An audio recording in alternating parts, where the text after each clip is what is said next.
smug prick, you little bitch. You're just completely and totally dead wrong. Sotomayor references the Navy SEAL thing. She makes a direct, explicit call out to that. Why doesn't Roberts ever address the public interest in prosecuting a president infinitely committing crimes? Why is that never considered in part of his opinion anywhere? Because like many people in this room, he's probably a smug who got pissed off because somebody debate broed him. Dude, no. That part of the Constitution is f***ing gone. I don't think you've quoted it a single time.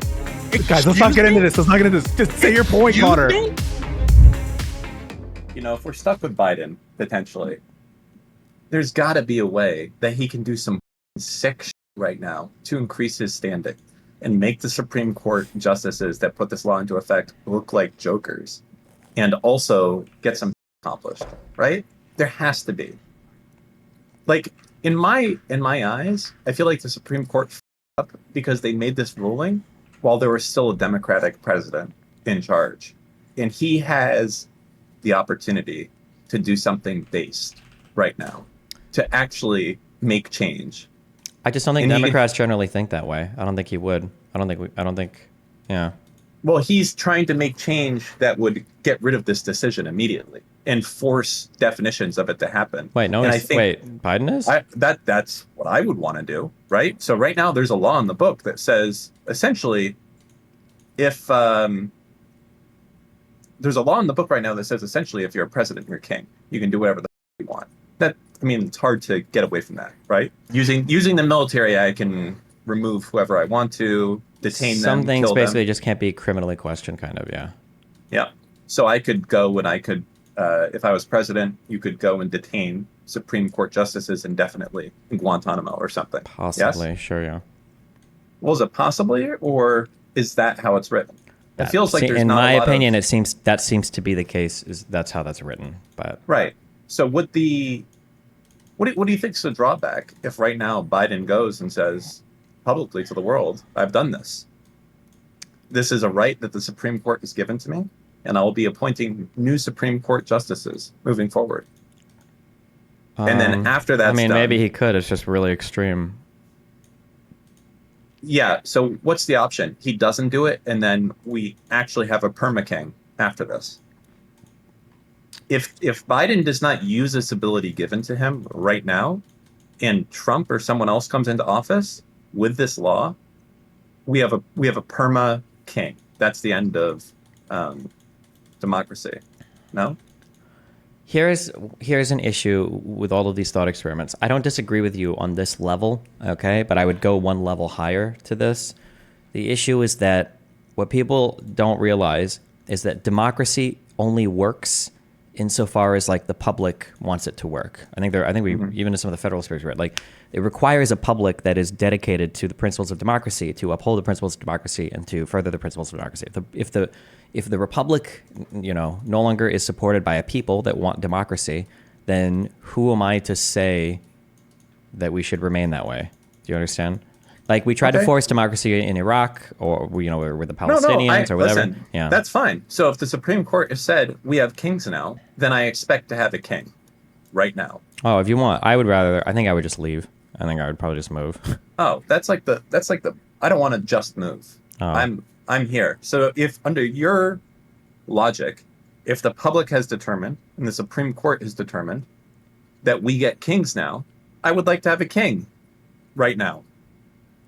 I don't want to wait for the next king that's not going to agree with me. I want a king right now. Okay, if that's going to be the case. Like I just fucking Democrats are such limp-wristed pussies. Right now, he has the Supreme Court stating he can make whatever changes he want to has happen. And it seems like your viewpoint is, yeah, well, I'd really prefer they didn't do that. So I think, that's not good. Oh, so let's just not. It's not a matter of it being good or not. It's a matter of what kind of government do you want to be a part of. I don't want to be a part of. Yeah, not this one. I don't want to force a change. No. It's not a matter of this one or this guy. It's the system of government. I don't want to live under a monarchy. I don't want to live under a monarchy with a king that I like. I would just rather leave. That's my point of view. Okay, but now for a lot of people, you don't want to leave. Think about a lot of people. I understand. Can't leave. I understand. That's why I said in the context of that you're speaking, I would agree with you. But that's why I said I would back up to one level higher, and I would say I don't want to live in a country like that. I would just leave. Now, if you want to stay here and you want to deal with the outcomes of whatever powers are granted the executive or the Supreme Court or whatever, then yeah, then you would say like, oh well, Biden should start going like full base mode and start doing some wild shit. That's a fair statement to make, I think. So there's a few questions that I think are sorry, there's a few things here. One, a lot of people can't leave. They have no ability to, right? Like me and you, we can leave. We can go to New Zealand. Okay. We can go in with an investment. We can become a citizen there. That's without question. But a lot of people can't. So that's the first thing. The second thing would be that America sets the status quo for a lot of the world. And if this happens here and succeeds, I don't think anywhere you move to is safe. If you go to New Zealand and they're like, hey, interesting, the Trump strategy seems pretty based. The hope, the ideal would be that hopefully other citizens around the world take a look at America and the democratic system that they tried, and they would say, okay, well, here are more safeguards that we need, or here are things that our population needs to be informed about, so you don't have half the country literally clamoring for authoritarian dictatorship. Right? Because there are things that I think in America, I think that we failed at for at least the past 40 or 50 years that, that we could have done better. And I think one of those things is having people, I think that civics or government should have been like a required class it should have been a required class for every high school student. And people should have, I think it maybe just starting and stopping there. I think civics or government should be required. Wait, hold on a second. Yeah. Okay, let's think about how Biden could solve this situation in a way that could not be undone. Hold on one second, real quick. I'm so sorry. Hold on. Everybody that's spamming in chat, it is. I don't mean like you learn like a random the 14th president, and then you learn that like one speech that was given and whatever autistic, retarded, dysfunctional shit they present to you in a high school curriculum. I mean that like at the very least, you read and study the Constitution from cover to cover. You read a few of the Federalist Papers, and you have a thorough understanding of why the system works as it does. And all of these things are given current day analogs so that you understand the reason why the government functions as it does is because of this and this and this. Okay? Maybe some of you in chat are going to say, oh, no, we had this exactly. I didn't have that. I went to a better school than 99% of you, and they didn't teach that at my school. And most Americans don't seem to have any concept of how the government actually runs. So maybe only the people in my chat all went to exceptionally good schools for civics and government or whatever. But I think the vast majority of Americans have no fucking idea. It wouldn't surprise me if less than half of Americans could even name the three branches of government. Is there a poll for that? Percentage of Americans who know all three branches of government. Holy shit. Wow, it's almost like I wrote this into the... I'm just going by the first article. Like, fewer than half of Americans can name all three branches of government. Survey finds. The percent who can name all three branches was 47. 25% couldn't name a single branch of government. Like, yeah, so maybe in my chat, maybe you guys are like exceptionally ingenious, or all of you into the best grades or high schools or whatever, but I think for a lot of people, I just think a lot of people just don't know how our government even fucking works. Okay, sorry, my bad. Go ahead. So I think I have a system that could not be undone. There's $100 on the line here, so you're going to have to play devil's advocate. Okay? Wait, $100 on the line? How? Like you bet somebody? Well, with a chatter. Oh boy. Okay. So here's what I would suggest Biden do, using his executive powers. One, stack the court immediately with how many justices does he need to give himself the majority? To give Dems the majority. I don't know, like 4 or something. Okay. If it's 3 to 6 right now, you'd give 4 more, that'd make it 7-6. Okay, we're gonna immediately stack the court with 4 Democratic Supreme Court justices, and we're gonna not worry about confirmations because we're gonna just go ahead and sequester like a bunch of House Republicans or senators when the vote comes, and they'll pass. Okay. Okay. You with me so far? Okay, great. Yeah. We've now added and packed the Supreme Court. The first thing on the docket, okay, number one thing that we're going to do on this docket is stating that never in the future can the Supreme Court be packed again and that this specific rule cannot be undone unless there is a 90% majority in both Congress and the Senate and with the existing Supreme Court justices. Okay. Now, there would be a majority of Supreme Court justices, which is all that you would need to get this to be passed in the first place. So they would all do that. And then essentially what you would have to happen in the future for any Republican or Democrat who would want to go and pack the court in the future, they would have to have 90% from everyone, essentially, to change this rule, because it's now written as a Supreme Court rule that cannot be changed. And it's also a legislative rule that the Supreme Court, I believe, reads off of directly and cannot change that. They're there to interpret the law. So you do that, essentially. So basically, you get a bunch of Dems on the Supreme Court. First thing that you do is make sure that no one else can ever pack the court again. Second thing you do is that you overturn, essentially, this existing king for a day law. Not king for a day, perma-king law. And then that's that. And that's the end. And that's a thing. I'm curious how that can be undone. I mean, it can be undone the same way that you're saying it could be done. With 90%. Because that would be written into the Supreme Court rule. Well, you can just have the first of all, you're never going to even pack the court because I'm pretty sure that requires Senate confirmation. So you'd already need no, you didn't. You forgot the part of what I said. It does require Senate confirmations, but unfortunately, there'll be a few Republican senators who will be missing for that vote. They'll be sequestered. I think you need a majority vote. You can't just. Yep. Well, we'll get more than a few that will go and be sequestered. Okay, then the Republicans will just do the same thing when they come to office. They won't be able to because that law will be gone. Why do you think they would care about the law? They would just do it with secret police. You're not understanding what I'm saying. You're saying you're treating it like a computer program, or like if I can break these rules in these specific ways or there's not even breaking rules. I can follow the rules as written right now to write a new set of rules to redo the government in a way that the majority of Americans wouldn't normally support the government to be redone, and now it can never be redone in the future because these new rules that I, in an authoritarian fashion, set up have protected from future expansions of authoritarianism. Like, yes. Yeah. If you want, theoretically, I guess it could work. It's not theoretically. I believe it's actually been done. In California, Uber and Lyft did a rule that went into place. And the way that they wrote that rule is that it cannot be changed no matter what unless they have 90% majority for any future things. Yeah, did the governor set that rule up on his own and sequester people to do it? No, he didn't, because we would have all heard about that. No, he didn't sequester people to do it, but it's within the president's current power to sequester people. Okay. So, I feel like I don't care. I don't want to live in that system. Is it possible? It might be possible, right, but I don't care. Either, and this is how you get rid of that system. You don't get rid of the system from the top down. Governments don't appear and then people fill out the government. The government's created by the people. If most people don't give a democracy, I just don't want to live here. I don't want to hard fix it from a top down. It's so retarded. The people do.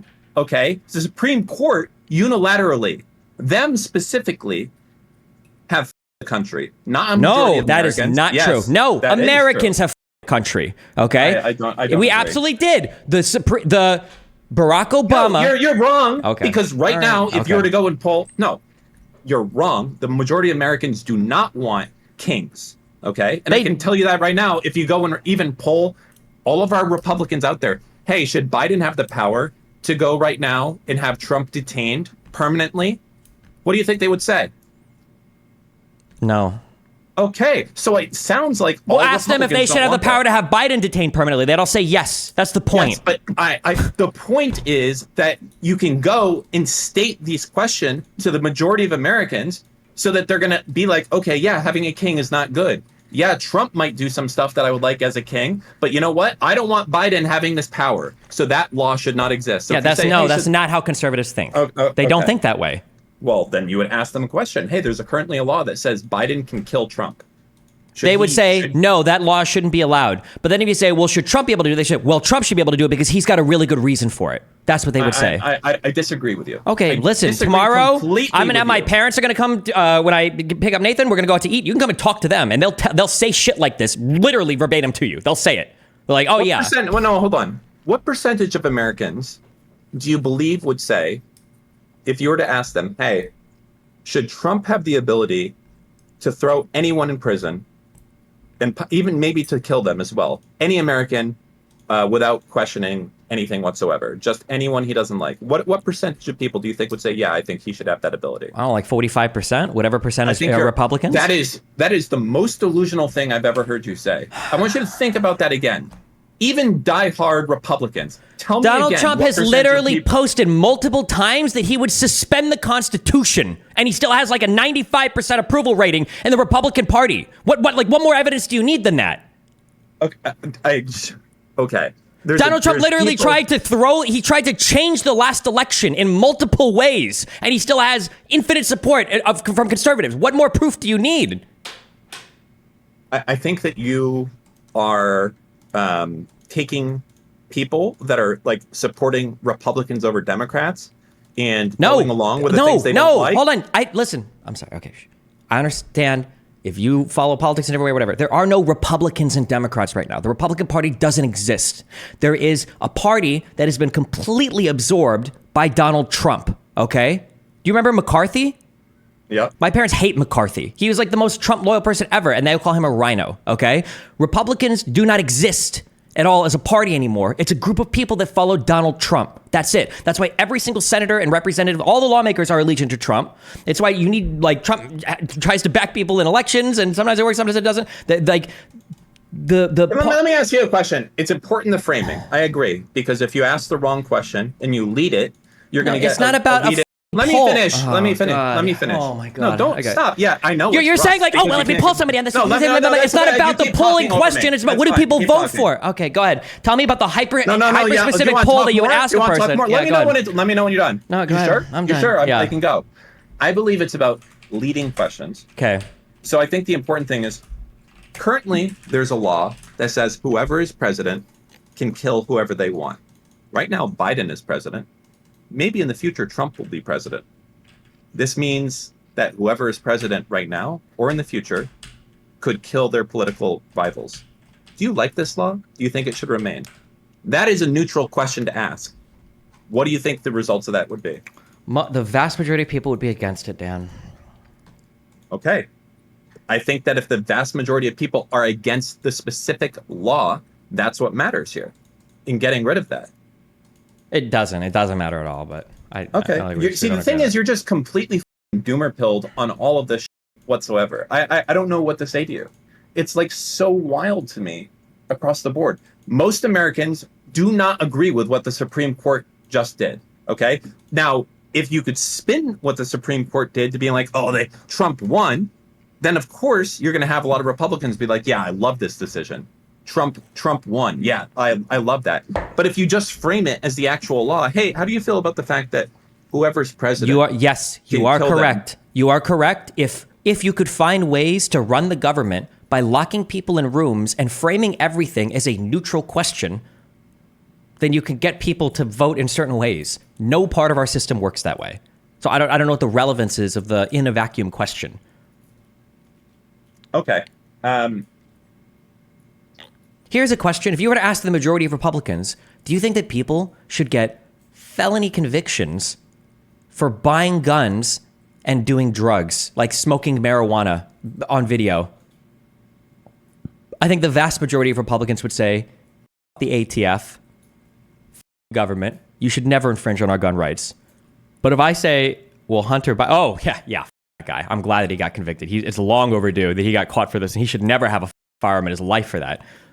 Well, then this is a failure of Biden then to explain what's going on, and I think that's the problem. There's no other way to look at it. Right now, Biden has king powers. Do you at least agree with that? Kind of. No, kind of. You kind of agree he has king powers? He's immune from criminal prosecution when he's performing official acts as president. That's what he has right now. Okay. So essentially that means anyone who disagrees with him, he can have detained. He can be killed. As it's written right now. Theoretically, as per the text of the last order, it seems to be the case that is true, yeah. Do you want to take a stronger stance? I mean, I feel that's how it's written. Every legal argument that I've listened to on it has said that that's the case. I haven't seen anyone saying that's not the case, except the most extreme, insane, delusional debate bros on the right. That's it. That essentially, the only I don't have a in legal education. The only thing I've gotten is I got an email this morning about a legal concept called dicta. That basically the court opinion is only binding in parts or it's responding to the very particular prompt that was raised by the court, and other things that are being spoken about that aren't in direct relation to the question being posed to the court aren't necessarily binding in the same way. But I mean, obviously the statements are still strong, and it could point to different bindings in the future, whatever. But like, I agree with you, like 95%. I don't know 100. I wouldn't say 100%, but I think it's probably the case. I'll take 95%. That's fine. Okay. Biden's a king 95% right now. There's a real chance, it seems like, that soon, in 8 months, 9 months, we'll have a different king. A king that will be unhinged and would love to use the king powers. As opposed to right now, a king that doesn't want to use the king powers. Okay?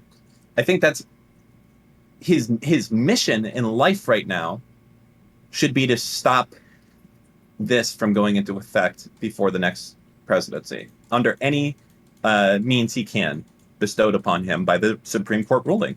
He should act within the law to do everything he can in his power. And if he doesn't do it, he's complicit in the downfall of democracy. Okay.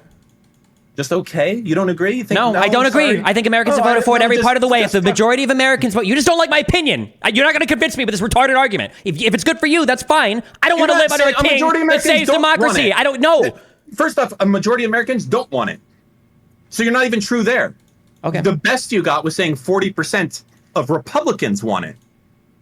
So that's like 25%, 20% of the population. So you're wrong even there. In the last year of Obama's term, Obama was denied the ability to seat a justice on the Supreme Court, which is a power expressly given to the president. Republicans suffered absolutely no electoral consequences for that, right? Americans chose that, all right? Part of why we have such a heavily conservative court right now is because Americans made these decisions. There were no electoral consequences for that. So the rulings that are before us now. I don't agree with you, right? Okay, that's fine. I don't care. Why do you think that he wasn't? Why do you think that he wasn't it? That's a failure on Biden. There was plenty of articles. Wait, well, hold on. What's a failure on Biden? Not Biden. Sorry, that was a failure on Obama. Why? What can Obama do? The president can't. All the president could do is nominate somebody. It's up to the Senate to do the hearing. Obama could have forced the issue. I think there's plenty of articles out there about what Obama could have done to basically force it, and that he was complicit, and he thought there was no chance that Hillary was going to lose the next election. So he said, "Fuck it, we'll just deal with it next time." I'm unaware of how the president could have forced that. I don't know. My understanding is all the president can do is appoint somebody and then or nominate somebody, and then the Senate has to confirm. And McConnell said, "No, we're not going to hold any hearings for your nomination." Wasn't there the quote unquote nuclear option for the nomination of Garland? The nuclear option just has to do with the Speaker of the Majority Leader in the Senate basically ending a process that would get rid of the filibuster option. It would basically make it so that if you've got 51 votes in the Senate, you have the ability to pass legislature or do stuff that you would ordinarily need 60 votes for. But the Republicans had the majority in the Senate, so that nuclear option had nothing to do with anything. It didn't matter. The nuclear option just has to do when you've got between 51 and 59.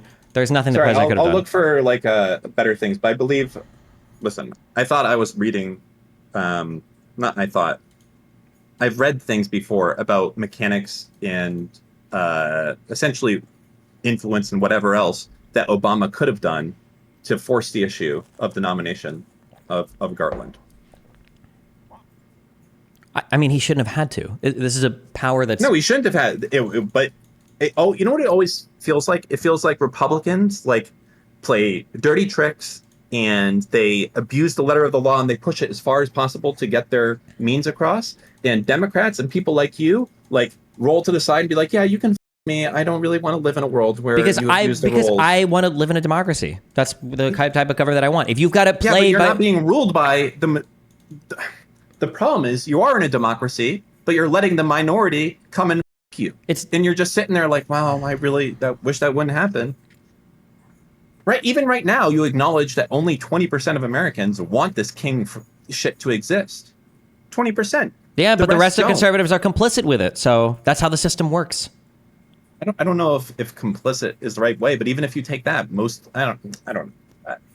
it seems so to me that. See, I guess I completely disagree with you on the matter of it. I want to live in a democracy. I want to live in America, and if I currently have a king, I'd like that king to use his power to do what he says he claims to care about and do. But instead, you're like, yeah, I guess I don't think he should do anything. I think we should just let it all burn. Everyone chose this. No. Okay. I mean, you can't. You're making an ends justify the means argument, not realizing that the means that you're using destroy the ends. You can't say, like, I want a good democracy, and in order to get there, I'm going to do a massive authoritarian play in order to establish my democracy. That's not how the United States was founded. The Federalist Papers weren't a bunch of people getting together with guns and threatening to kill Americans if they didn't vote a certain way. It was them writing articles at people to convince them that, hey, this is the best way that we do the government. The Constitution was originally framed when they were all having their arguments. There's a bunch of old dudes in white wigs that were screaming at each other about empirical and theoretical ways to establish a government. It was like, oh, let's just enforce this. Let's have a king for this day and do this and blah, blah, blah. That wasn't how any of it worked. So if you're at a point in your democracy where you have to do these authoritarian steps to maintain the democracy has failed. Democracies are only as good as the people that run them. And this idea that, like, well, sometimes you just need one guy to come by and act in a way to subvert the entire system to maintain the system doesn't make any sense. Well, hold on. Sometimes you do need that one guy, when right now it was just a few Supreme Court justices that made this decision. It was two guys that are overthrowing this. It's not a few Supreme Court justices. You keep It is. saying that. They could it have- was they it was could the have not Senate. done this. It was McConnell in the Senate blocking a Supreme Court pick. It was Republicans continuing to support I'm their not party talking about any of that. that did I'm it. talking It about is making a king right now. That's what I'm talking about. You know what? Here's what I'll even say. You know what? Blocking fucking Garland, it's within their power to do it. That was within their power to do it. Never until this time has it been within the power for the president to be king. That's it. And essentially, two Supreme Court justices have now made that the case. Not the majority of Americans, not anyone else, right? They could have narrowly defined it to more be protective of Trump, but they didn't. They put it out there to make the president king. okay. Not the majority of Americans, two people. And one person can possibly override it. Okay. So to you, two people doing it, okay, fine. I don't think fuck any of it guess is we're fine. okay. I don't agree. Okay. I don't think you can create a system of democracy that's resistant to half your country not wanting a democracy anymore. There's no way to create But we're that not system. at that point. I think we are at that point. We are at that point. We're not at that point. That Okay. half the I country doesn't disagree. want a democracy. I think we are. Half the country just doesn't want Joe Biden. That's it. I don't care. It doesn't matter. There's no, the other side is supporting Donald Trump as their candidate. Like, you can't make excuses for that. Like, it's. Well, right now, politics is very heavily bent not on even who your candidate is, but who the opposition is. That's it. I don't disagree that half of the country does not want Joe Biden, and they know the only path to get rid of him is with Donald Trump. I think also a lot of themselves are telling them these Democrats are fucking going crazy. There's no way that Trump is going to kill anyone or do anything. The Republican Party put Donald Trump up as a candidate twice.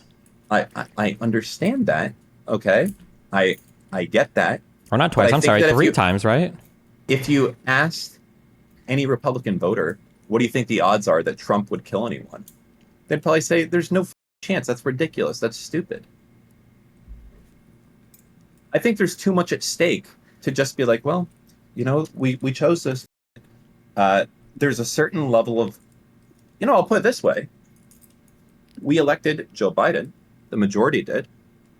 He got in there under our rules. The majority of Americans wanted that to happen. They wanted him to be able to set whatever rules in place he chose to be best. Supreme Court says he now has this power. Who are you to say that he shouldn't do it?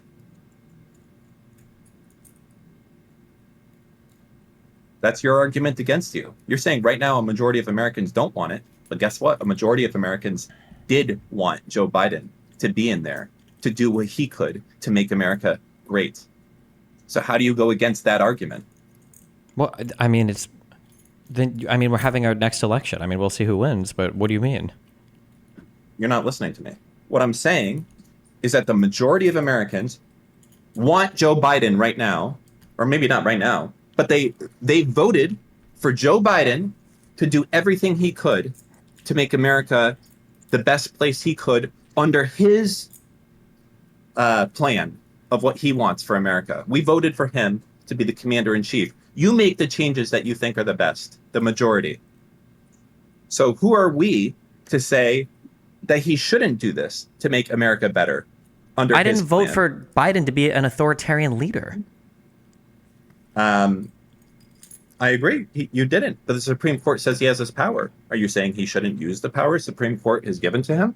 He should just be a cucked fucking... He can want to if he wants to, but that's not what I voted for. That's not what I support. That's not the type of system that I want to live in. Yeah, I don't think Biden wants to live in there either. Would you support Biden doing something to get rid of that? I guess working within the system to do what he can, sure. But The current system? Yeah. So the current system says that he has a lot of powers to be able to do that, no? Not technically, but, well, I mean, not conceptually, but technically, possibly. It's still untested, but... I think it's pretty clear that the president has the ability to order the military to, I'm not going to even say kill, but to detain whoever he wants indefinitely. He's the commander-in-chief. He can detain anyone he doesn't want to have around. You 95% agree with that statement. That's how it looks like it is. The Supreme Court is. Why are you giving such weak answers? Why not because say, none of this has been tested yet. It's not a binary like, oh, they did this and blah, blah, blah, blah. Tested. I'm asking you, do you 95%? Because I'm hedging my answers, because every single thing I say gets clipped 50 million times on the internet. I end up looking like a retard agreeing to shit that is completely tested. So no, I'm not going to follow you into the ends of the earth on your hypotheticals off of the Supreme Court decision. I'm not going to say, oh yes, 100%, the president, blah, blah. Especially I'm going to be doing debates about this topic over the next 2 weeks. I'm going to make me look like a retard. So no, I'm not going to agree with you, like without qualifying my answer. Jesus Christ. Right. Okay. As it's written right now, let's qualify. I've already said it. You don't have to repeat my qualifications. I can qualify my own statements. I said, yes, as written, it appears that the president probably has the power to do that. Yes. That's what I've said, yes. Well, let me do it a little bit. Well, in my case, as is written, it appears, it's my understanding, as far as I can tell, based on what's written, and from what I've understood so far, it seems like with a 95% chance that probably the president can have someone detained and killed. Sound good? Sure. Okay. I agree with you. I think that's how it's written right now, personally. And if the Supreme Court wants the king to have that power, I think the king should have that power. Okay.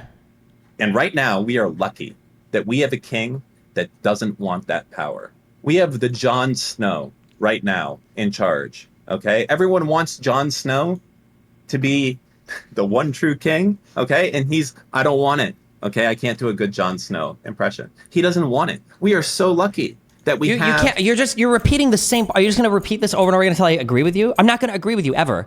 I don't agree in violating the principles that the country was built upon because the country has changed to such a way that the current president can break those principles. You're saying that, like, well, if you like the system and the majority of people voted for this last guy and now the system has changed in such a way that these principles are broken, but he could use his majority support to fix the country or whatever, I just don't agree with that conceptually. I don't clear it. So it doesn't matter how many times you lay out the exact same thing over and over again. I just don't agree with it. Okay, first off, a few points here. When the country was founded, there was slavery, okay? And the majority of Americans wanted to keep slavery, I believe, even up to the point where a president said, no, that's not good. We're not doing that anymore. Yep. Okay? So that did happen. Okay? So that argument's out. Yes? So we don't really care about what was written when we start. We only care about what's the benefit of the country. What? You just said in your argument that I don't think this is good because the original framers essentially did not put this in there. Okay? This is not a law that was there. No? We can go back and listen to what you said. Oh, okay. I don't understand. We got rid of slavery. Well, there was a civil war. Stop. Okay. You said, we'll take it one step at a time. You said part of the reason that you do not support Biden using the powers that he may or may not have right now is because, as it was written in the beginning, in the framing documents, that wasn't the case, that it shouldn't be the case. Okay? So that's one reason that you don't agree with it. I'm giving you an example saying that does not matter to you. Okay? No, slavery is not a part of our Constitution or whatever. It's not a principle of the founding country. It was a thing that was legal at a point in time, but Americans were given the ability to change their Constitution via an amendment process. And we did that. And that's how we got rid of it. I support that. Okay. And there's never been instances of presidents going against what the public wanted, the majority. I'm sure there have been. Some presidents have suspended habeas corpus. Some presidents have... there were times when our media was heavily restricted during wartime. For whether or not I would support or not support any of these things, I would have to look at the particular action, and I would have to look at the particular legal analysis of that action to have a thorough understanding of it to see if I would support it or not support it. I'm sure there are probably things, though, that there are probably things that some president that I disagree with. I'm sure there have probably been things that I disagree with. Sure. What about agree with as well? Things that the president has done that the majority of Americans didn't want to have happen, that you think was good, and you're glad that it happened.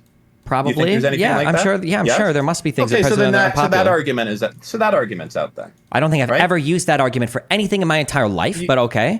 You just did. You said the majority of Americans don't want it, so that's why it's important. And you just agreed, saying that there has been things in the past where the majority of Americans didn't want it, and the president did it anyways, and you're glad it happened. So you. Wait. This is not a hard concept. Restate what you think my original position was. You said. Okay, and we can go back and listen to it again if you want. We don't have to go back and listen to it. I don't know why you keep saying this. Go ahead. I'm sorry. You said that I don't want to fix this. If the majority of Americans want this, f them. It's not worth fixing. And then I've asked you, so that's what you said initially. Okay, hold on. Do you disagree with that statement? I don't disagree. I'm sorry. Let me expand upon this more. When I say the majority of Americans want a thing, I don't mean that 51% of Americans have voted yes on a referendum to make a thing happen over and over again. What I mean is that the system functioning as it does has had enough support from Americans for the system to change as it has. When I say the majority of Americans are supporting this, that's what I mean. The system has moved. You could argue that in some ways, well, actually, it's not the majority because the Electoral College and blah, blah, blah, blah. It's not technically 51%. What I'm saying is enough people in the system have supported the system such that it's gotten to this way without like breaking any major rules or laws or like doing anything too crazy. It's just the system corrupting itself. And it has enough support, organic support inside the system for that corruption to happen. When I say the majority of Americans have supported us, that's what I mean. Okay. So you feel like there's enough support right now that something bad could happen or something good could happen, even though they don't have the majority. Is that accurate? I mean, yeah, possible. Yeah. I mean, like presidents can be elected without majorities. Senate has a lot of power, and that doesn't represent the majority of citizens. Supreme Court is the Supreme Court. Sure. So do you also concede that in the past, there have been major changes to America where the majority of Americans either did or did not want something, and the president went the opposite way, and you're glad that that happened, and you think that was the right thing, and it was better for democracy? I don't know. I'm not sure. Okay. I think that there's probably many things like that that you would agree with, but having them offhand is a little bit difficult for me to find. I guess I would say, like, there might be decisions. There might be decisions like that have happened, but I don't know if every decision a president makes like that might contravene the American public. I don't know if it's as core to our construction of government or my understanding of how this government is supposed to function. So like there might be, for instance, a president that in the most unconstitutional and illegal and subverting the process way possible, like replaced the carpet in the Oval Office with a carpet of a different color. And he absolutely was not allowed to do that, and he was barred from doing it. And then I was like, you know what, fuck it, it looks better or whatever, right? And I don't care that much about that particular thing. But I don't know if that's as core to my understanding or appreciation of how our system works, that I would say that that's like on the same level as the slow push towards fascism, essentially, that conservatives have been championing in this country for the last like decade and a half. Okay. I think that there's probably been events, especially around integration and slavery and other things along those lines. Well, for slavery, we had to fight a war, right? Okay. Okay. Again, that's still something the president did that you think was good that he did that. Yes? Well, I don't believe the states didn't. I don't think the states had a legal right to secede from the Union. So yeah, I didn't ask you that. I'm asking you, do you think that Lincoln did the right thing? But going to war when the states tried to secede, yeah, I think was probably the right thing. Yeah, but I'm pretty sure he had the support. Even though the majority of Americans weren't for it at that time.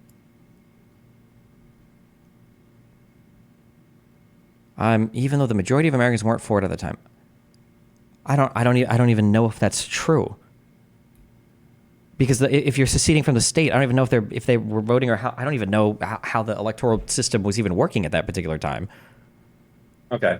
This is all coming down to the issue, essentially, of if the majority of Americans want something, that it has to happen, or if they're complicit in it being the case. But even that falls apart when I say that the majority of Americans put Biden in power and wanted him to do what he thought was best for America. I guess I'm confused on why you wouldn't want him to do that with the powers that are now given to him. If he wants to, he can. I'm just a little indifferent to it at this point. I don't want to live in a country where 40% of the citizens, or in Dan's words, only 49% of the citizens want to live in an authoritarian dictatorship. I'm just not very interested in that. I don't really care much. I don't agree with that statistic. And it's not about what we want. It's about what's best for the country and the common person who can't move, who can't. No, that hasn't been the conversation topic at all. If you want to make the conversation topic is like, what do you think would be best for most people if we lived under some authoritarian regime or whatever? I'd say, oh yeah, well probably the better authoritarian would probably be better for sure. The question was initially like, oh well, why would you leave or what would you want to happen or whatever, right? For me personally, it's going to be different than what would be best for the average person. I don't know. This all started with me basically stating that if this power is now in effect, why would you not want Biden to do everything he could to get rid of that power? Like, to literally be Frodo and throw the ring into the fire. Why would you, yes, he has to use the ring to throw it into the fire. Biden is literally fucking Frodo right now. And you're like, nah, I guess you would just leave it there and wait for the next dude.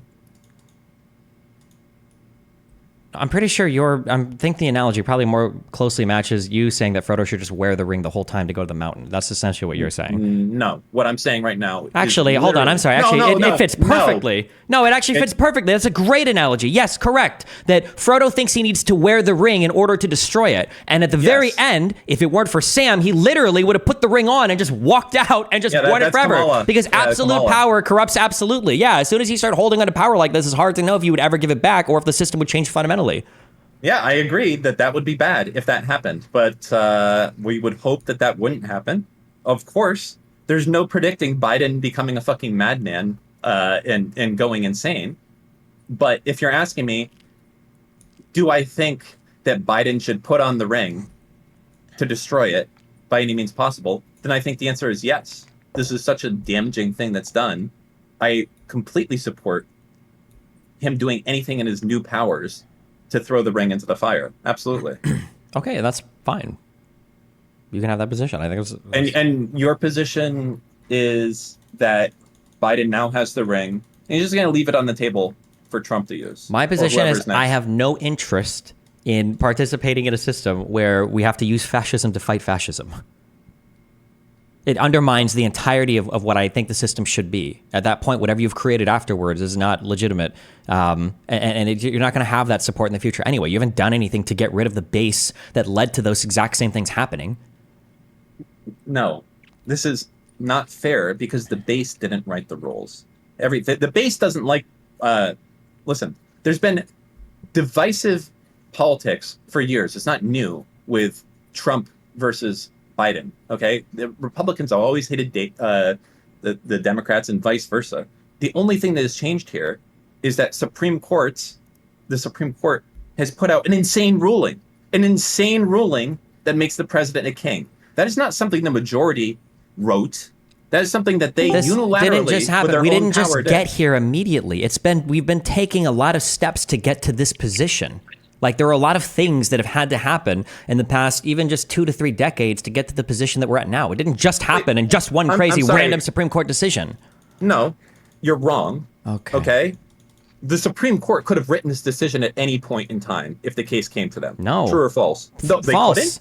So they couldn't have written this back with Nixon? It would be impossible for them to have written this back then. It's possible.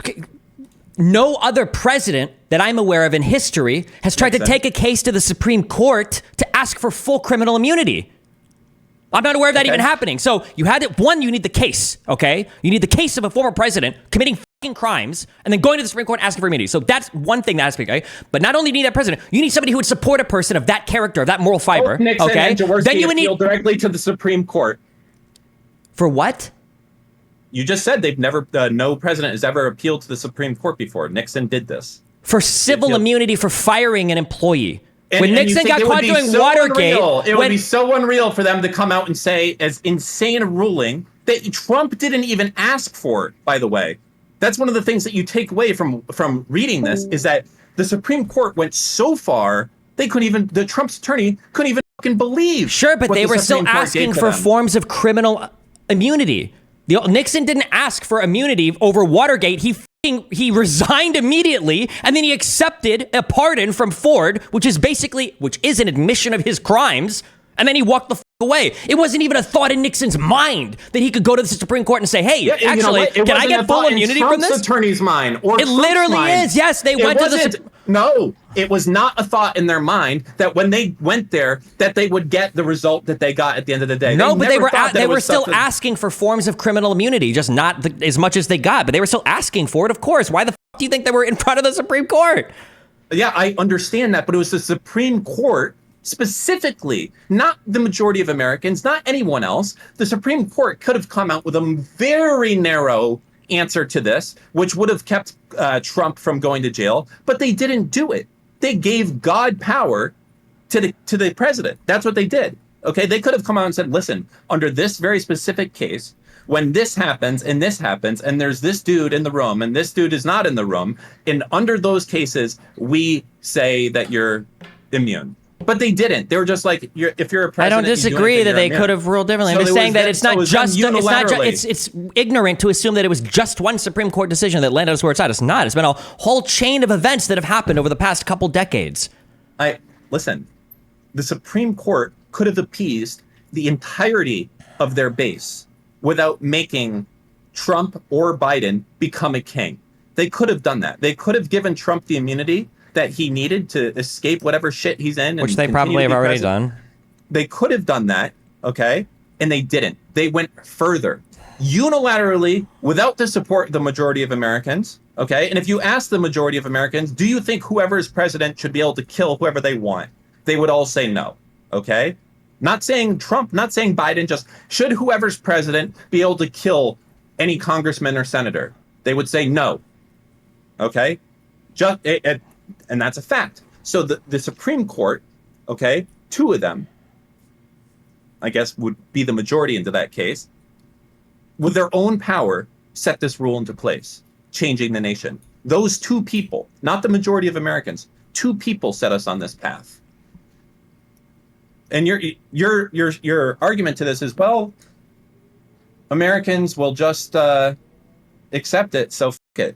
But Americans would obviously, as you know, because they're being politics pilled, if it's Trump win, Biden loses, they would accept anything. Okay, that's fine. That's a consequence of our system then. That's a failure of our system then. That's fine. Then it doesn't work, right? And it's going to come out. It is a failure of the system. Yes. Maybe it's a failure of having 2 parties. Maybe it's a failure of us electing our executive instead of having a parliamentary system. There's a million ways of it, but it's failed. If it's delivered you to the point, if a democracy has delivered you to a point where you have to be undemocratic to sustain it, then the system has failed. Dan, can I ask you a question? Yeah, fine. What do you want Biden to do with his new godlike king powers? I want him to get rid of the godlike king powers. How? By any means necessary. He wants them to arrest people in the Senate and then keep them there and then I can speak for myself. Well, then give a real answer instead of avoiding the answer because you know it's crazy. Okay. You dodged it twice, so yeah. No, go ahead. Talk to me a third time. Talk over me again. Okay. how would I have him do it? Now, I'm not a constitutional scholar, so I would have him do it with the most minimal impact possible, okay? But the goal is to do one thing. The goal is to change the Supreme Court law with a new one. Now, how are you going to get that to happen? You either have to add a majority of liberal Supreme Court justices, or you have to remove some of the conservative Supreme Court justices, and then you have to put a new case before the Supreme Court, which overwrites the existing law and also makes it so that it cannot be changed in the future without some insane majority that could never be done in the future. So how could that be done? You could pack the court, and then when Republicans objected one by one, you would start sequestering them so they're not there for the vote. Okay, that's one way. That's probably the least insane way to do it, not killing anyone, but just like putting them in a hotel room or something like that so they can't make the vote. That's what I would support happening, only for one thing, and that is getting rid of the king rule. For nothing else. Not for making gay rights better, not for withdrawing from Gaza, not for making healthcare universal right, only for one thing, and one thing only. To get rid of President and King. How do you understand the king rule? Now, Pisco and I will probably fight about this, but I think we understand the king rule completely differently. The president is the commander-in-chief, and any action he takes as a military commander is criminally immune. So to me, if he goes and he orders his Secret Service or the National Guard or whoever he wants, and he says, this guy needs to be sequestered, that would be an order that he would not be able to be held accountable for, because it is his exclusive right as the commander-in-chief to order the military as he sees fit. He's not declaring war. He is targeting a specific person. So in this scenario, I agree that the commander-in-chief is a core constitutional duty. However, criminal prosecution is not the only available means to the Congress in order to hold the president accountable. And therefore, he could still be impeached and removed from office. No, he can't, because anyone that takes that Why vote, not? we're going to sequester them. They won't be there for the vote, unfortunately. Yeah, but there's a whole Wait, so idea there that you're missing, Dan, which is that you're assuming that the authorities underneath him are going to take the risk of carrying out those orders, because at least right now, the military members that would carry out those orders, they are not free from criminal liability, just the president. So why would you risk jail time taking an illegal order, which you're obligated not to do as a U.S. soldier? You have to remember now, these are not illegal orders anymore, are they? No, they are, actually. They are still illegal orders. They're not an illegal order. Yes, they are. Well, I mean, an order from the commander-in-chief, he says, listen, I suspect that this person is a spy, and according to the 1945 XYZ Act, I have the ability to sequester this person for 45 days for questioning. We have that. Do it for 45 days? Don't tell me we can't do this when we literally have drone striked American citizens. So let me address what? American citizens. What? We've killed American citizens. So do you know why he's able to drone strike American citizens? Because he determined and gave that order to do it. Because he felt that the intelligence was strong enough that person was a terrorist. No, he was given explicit. He was given explicit authority through Congress through both the Patriot Act and the authorization for use of military force. Yeah. These were that's fine. That's fine too. Dan is 100% correct. You think the president of the United States does not have the authority to use force outside of a declared war under the Constitution? You feel free to articulate from where he gets his authority, Pisco, because basically everything in that, hold on, let me finish my sentence before you start interrupting, is because in the decision itself, it's articulating how the president either derives his powers from two locations, the Constitution or congressional authority. So feel free to articulate where else he's deriving his power from. As commander-in-chief of the armed forces, which is Article 2. Which is in Article 2. Absolutely includes the authorization to wage war or to not even outside the context of a declared war. So everyone has understood this for the last 2 centuries. Thomas Jefferson has, engaged in combat outside the context of a war. A lot of actions have been taken by that there's a presidents difference outside of that between the context. exercise of executive authority on American citizens versus non-American citizens, especially enemy combatants of a foreign nation. You know what? Hold on. Let's just take it back a second. Wait a second, EsportsBatman. So if the president makes a determination that, in fact, this person who everyone thinks is an American citizen, he says, I have made the determination, I have made the factual finding that he is, in fact, not an American citizen. All his papers are fraudulent. That's not an American citizen, in fact. Order the strike anyway. You agree There is a reason. No. Why not? Because, again, statute has laid out the process for. Forget about statute. We're talking about constitutional authority here. And under those circumstances, it would still be a government act against a United States citizen, which means I would like to. Let him finish. Stop. You guys are on the wrong point, anyways. It would never be the military. It would be the FBI, which has the exclusive authority. Stop. Shut the fuck up for a second. It would be the FBI, who has the exclusive ability to detain, arrest any American citizen. That is their federally. Or kill an imminent threat. The FBI. Right. We're not talking CIA. We're not talking the Marines. Yeah. The FBI is the federal police. No, that means they can. I'm not done talking. I understand you want to speak, but I'm not done. So you have to wait. Okay? Listen.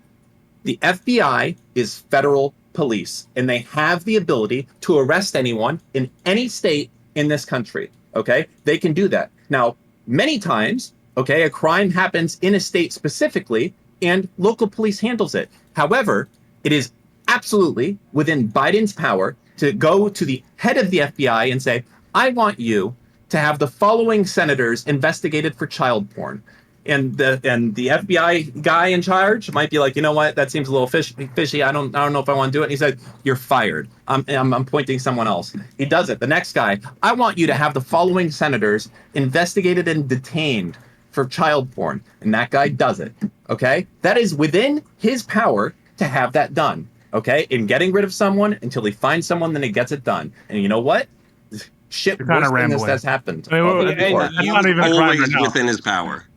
That was always within his power, and I don't know if there's a law that criminalizes investigating someone under bad faith. That's not what we're talking about. What we're talking about, and that's actually a core argument in the argument. But what we're talking about here is the inarguable containment within the presidential authority to, in certain circumstances, use lethal force. That no one can argue. I'm not talking about lethal force, to be clear. I'm not talking about that. I'm talking about. Okay, but we're not talking about your scenario. Let us address Dan first, and then we'll address you. Okay, because I think we need to clarify some things for Dan. So, Dan, the reason why Trump has immunity for his core constitutional powers is like articulated either through Congress, but primarily through Article 2 of the Constitution. And specifically to the segment that you're talking about with this investigation is because it is his exclusive right. Congress does not have the ability to hire and fire heads of departments from the executive branch. No one else has that right. And on top of that, correct me if I'm wrong, Pisco, but it's presumed that the communications are necessary for the president to do in order to affect whatever. And also the DOJ or the president has exclusive authority to direct the DOJ to conduct investigations as he sees fit.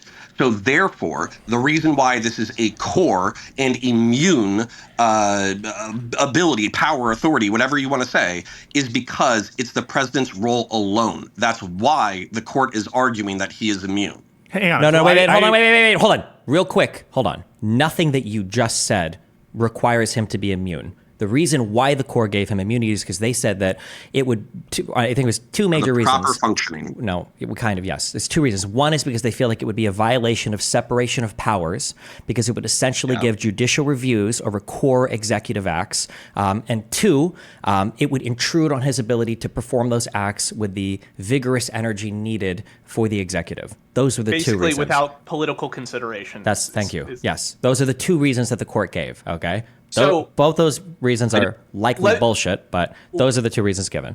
Yeah, and let me address the point as far as investigating. There's a huge difference between conducting an investigation and detaining someone against their will, because there's still a court review process under habeas corpus that the courts would have to issue an order. And as far as we're concerned right now, those federal agents are not criminally immune. Just the president is. So while the president may enjoy authority, they, being the individuals who are being doing the detaining, could be criminally immune for violating civil rights and violating contempt of court orders if there's a writ given. Now, you can always sit there and say, well, the president can pardon them, but that won't stop them from eventually being freed. So your theory falls on a little bit because it requires a lot of state secret stuff that. No, that's stupid. Everything you just said is just stupid. So agreed that by the terms, this doesn't extend to subordinates. But as you mentioned, the pardon power would include any federal crimes there. Also, analytically, if you include hang on a second. If you include the president's authority as unitary executive as a conceptual matter and you consider it, it doesn't really make sense for it to be extended beyond or to be given powers to subordinates beyond what the president has, and so conceptually it should also include that immunity. And excuse me. So then what you just said is countered by what you said yesterday. And finally, as to state prosecutions, there's a very strong preemption argument for these individuals who are subordinates. Why? Imagine the following scenario: that there's a terrorist bomb about to go off. The president said, in Arkansas, the president says to the FBI agent, "Take the shot, kill the terrorist." And then some dumbass terrorist apologist in Arkansas, some DA tries to prosecute him for that killing. Do you think that he could raise a good federal preemption argument? I was given a lawful order by the President of the United States. It doesn't fall within the jurisdiction only of your if it falls within their core federal employment. We've run into this before. Yes. Killing a terrorist who's an imminent threat is under the core authority of the FBI. You would agree? Wait, hang on a second. We're going to get an answer here. EsportsBatman, do you agree that officer has a strong preemption argument against the state prosecution? For the terrorist situation, yes. Not for just randomly detaining. All right, so let's change this. Pisco, stop. Let me be clear. You're running down a line of argumentation that I can already see, and I want to flip this right back to you because basically, let's say that the president says Nancy Pelosi is walking down the streets of San Francisco. He says to an FBI agent, "Hey, that person over there is a terrorist, an imminent threat of death or great bodily harm to other people. Take the shot." And then the agent says, "Are you sure, sir? I don't really see any imminent threats of death or great bodily harm." And then he says, "Yeah, I'm the executive. Don't worry about it. Go ahead and do it. I've done the investigation." Now, hold on. At the end of this thing, Nancy Pelosi gets shot in the face by an FBI agent under direct orders from the President of the United States. At that point, is the officer still liable under state law? And will it be infinitely more hard for him to defend? And then not only that, isn't the president still liable for impeachment? He has a strong preemption argument against state prosecution if he for shooting an unarmed woman in the face who's walking down the sidewalk. On the direct, they're going to let that stand as a lawful order. So let me just, I'm going to put it out for you. He says, "Are you sure, sir? It doesn't seem like a threat." And President Trump at that point says, "Yes, we did a strong investigation. That's not actually Nancy Pelosi. You have to take the shot right now. I promise you. We did the investigation. Do it." Shoots. Okay. Strong preemption argument. Agreed? But yeah. So your second question was about state prosecution or impeachment? No. Is the president still liable for impeachment even if it's not for criminal prosecution? No one has ever denied that he's amenable for impeachment for anything. Yes, he can be impeached. Okay. What's criminal prosecution? It's a political. Let me clarify. Impeachment and removal from office. Yes, he can be impeached and removed from office. No one has ever denied the scope of the power under the impeachment clause. You're arguing with no one. Now the question is going to come back to you. Now the question is going to come back to you. I'm not arguing with no one. I'm not arguing with no one. The question is coming back to you. Let me finish my thought, and I'll be happy to listen to you. I am arguing against Dan and people like Dan who say that we now have an emperor god king, and the current emperor god king needs to destroy democracy in order to preserve it. Dan is trolling. I don't agree with Dan. Hold on, I'm not done. We don't have an absolute monarch. We do have division of powers. We do have ways to hold people accountable. You're just worried about one aspect of it. So Dan is trolling somewhat, but also to be 100% clear, what Dan may be pointing out to, and which I agree to the extent this is Dan's point, is these kinds of scenarios where, yes, you'd be amenable to impeachment, but what if he arrests the people? Yes, agreed. He could be impeached for those actions. But the fear is there's more of an incentive. This is what Destiny is getting at when he's analyzing the opinion, because there's no consideration given to this point either way. But the incentive structure, if you remove the fear of criminal prosecution from the president, is that he would be more likely to take these actions because he knows at a minimum he's not going to be indicted for those actions. That's the fear. Now, I agree that there's this impeachment power that exists and that hasn't been changed, and so that's technically a check. But what we're fearful of is without the threat of everyone equal above the law and that you can be prosecuted for your actions if they transgress a certain boundary, then those kinds of things would be much more Okay, likely. so I've wanted to poke at you for this. So wait, I'm going to ask a question of you. You just Sure. said if I answered that, I'd be able to ask your question or ask you a question. Go Is ahead. that true? Okay. Yeah, go ahead. You agree, don't you, that domestically the President of the United States has, under some circumstances, the authority to order the use of lethal deadly force? Yeah. Okay. So you agree that's a core presidential power? That was actually going to be my question. So when we're talking about, and this is Can actually you why answer I'm a first little frustrated. or no? Do you agree that it's I'm core? going to answer the question. He won't. So, damn, Dan, why you got to be so argumentative? You fucking, I was going to make it. Yeah. Anyways, so the point being, A Jew joke? Core. Yeah, I was going to do a Jew joke. So, anyways, Article 2 of the Constitution articulates the president's, roles, responsibilities, authority, etc., and then also talks about his exclusive powers, right? Yeah. And it seems like that's part of what the argument of the core is either power that is explained in Article 2 or is authorized by Congress. That's what I understood to authorize, like, official acts. For core, I wish we had a solid definition, because the truth is, I think that commander-in-chief of the armed forces is obviously a core responsibility, but does that extend to, quote-unquote, the periphery of his authority, like ordering specific drone strikes? Okay, cool. So is that core or is that peripheral? And do we have an answer, or are you just telling me what I want to hear? We have at least one example for what is core. One example for what is core is the communications given to the Department of Justice about prosecutions. Correct? You agree with that? Yeah, I agree. The Constitution, and you agree that the closest thing we have to a test for core constitutional is the exclusive powers of the president granted under the Constitution. Correct? Yep. The constitutional citation for that authority, that being core, that is the prosecutorial power, is number one, the removal authority, which, by the way, isn't in the Constitution. There's no constitutional provision for removal authority. That's kind of implicit, okay? And number two, the take care clause. Do you understand how broad Wow, damn Gina those and clauses Eliminator. are Thanks for the 10 in gifted terms of subs. what they could Or 5 entail? each. There's nothing that tailors the take care clause to only prosecutions or the removal power to only removal of prosecutions. As Destiny said, if you condition any order on removal, why would that not be an invocation of the removal authority? If you invoke the take care clause, anytime you say, well, yes, by enforcing the laws, it is illegal in this country to do a terrorist attack, and so my taking care of that the laws be faithfully executed is killing it before it happens. Okay, so hold on. I have a follow-up question here. So within the examples that were given within the decision, right? There was also Scrawny, thanks for the 5 gifted communications subs. to the vice president, and there was communications to the states.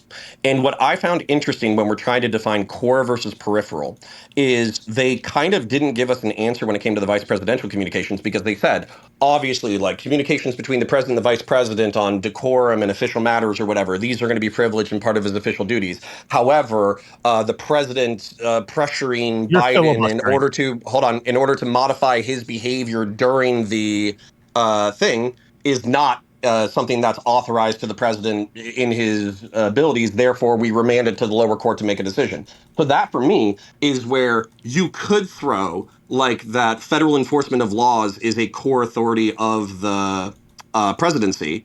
However, this is getting into the periphery of his duties and therefore bears like judicial scrutiny. Stops. No, it's totally core. If prosecutions to enforce the law and arrests to enforce, you agree arrests are covered, right? If the president orders the arrest of someone, that's going to be covered. That's core. Well, so hold on. Can you continue before I answer the question, and or I could give you two answers simultaneously? Okay, here I'm not even gonna.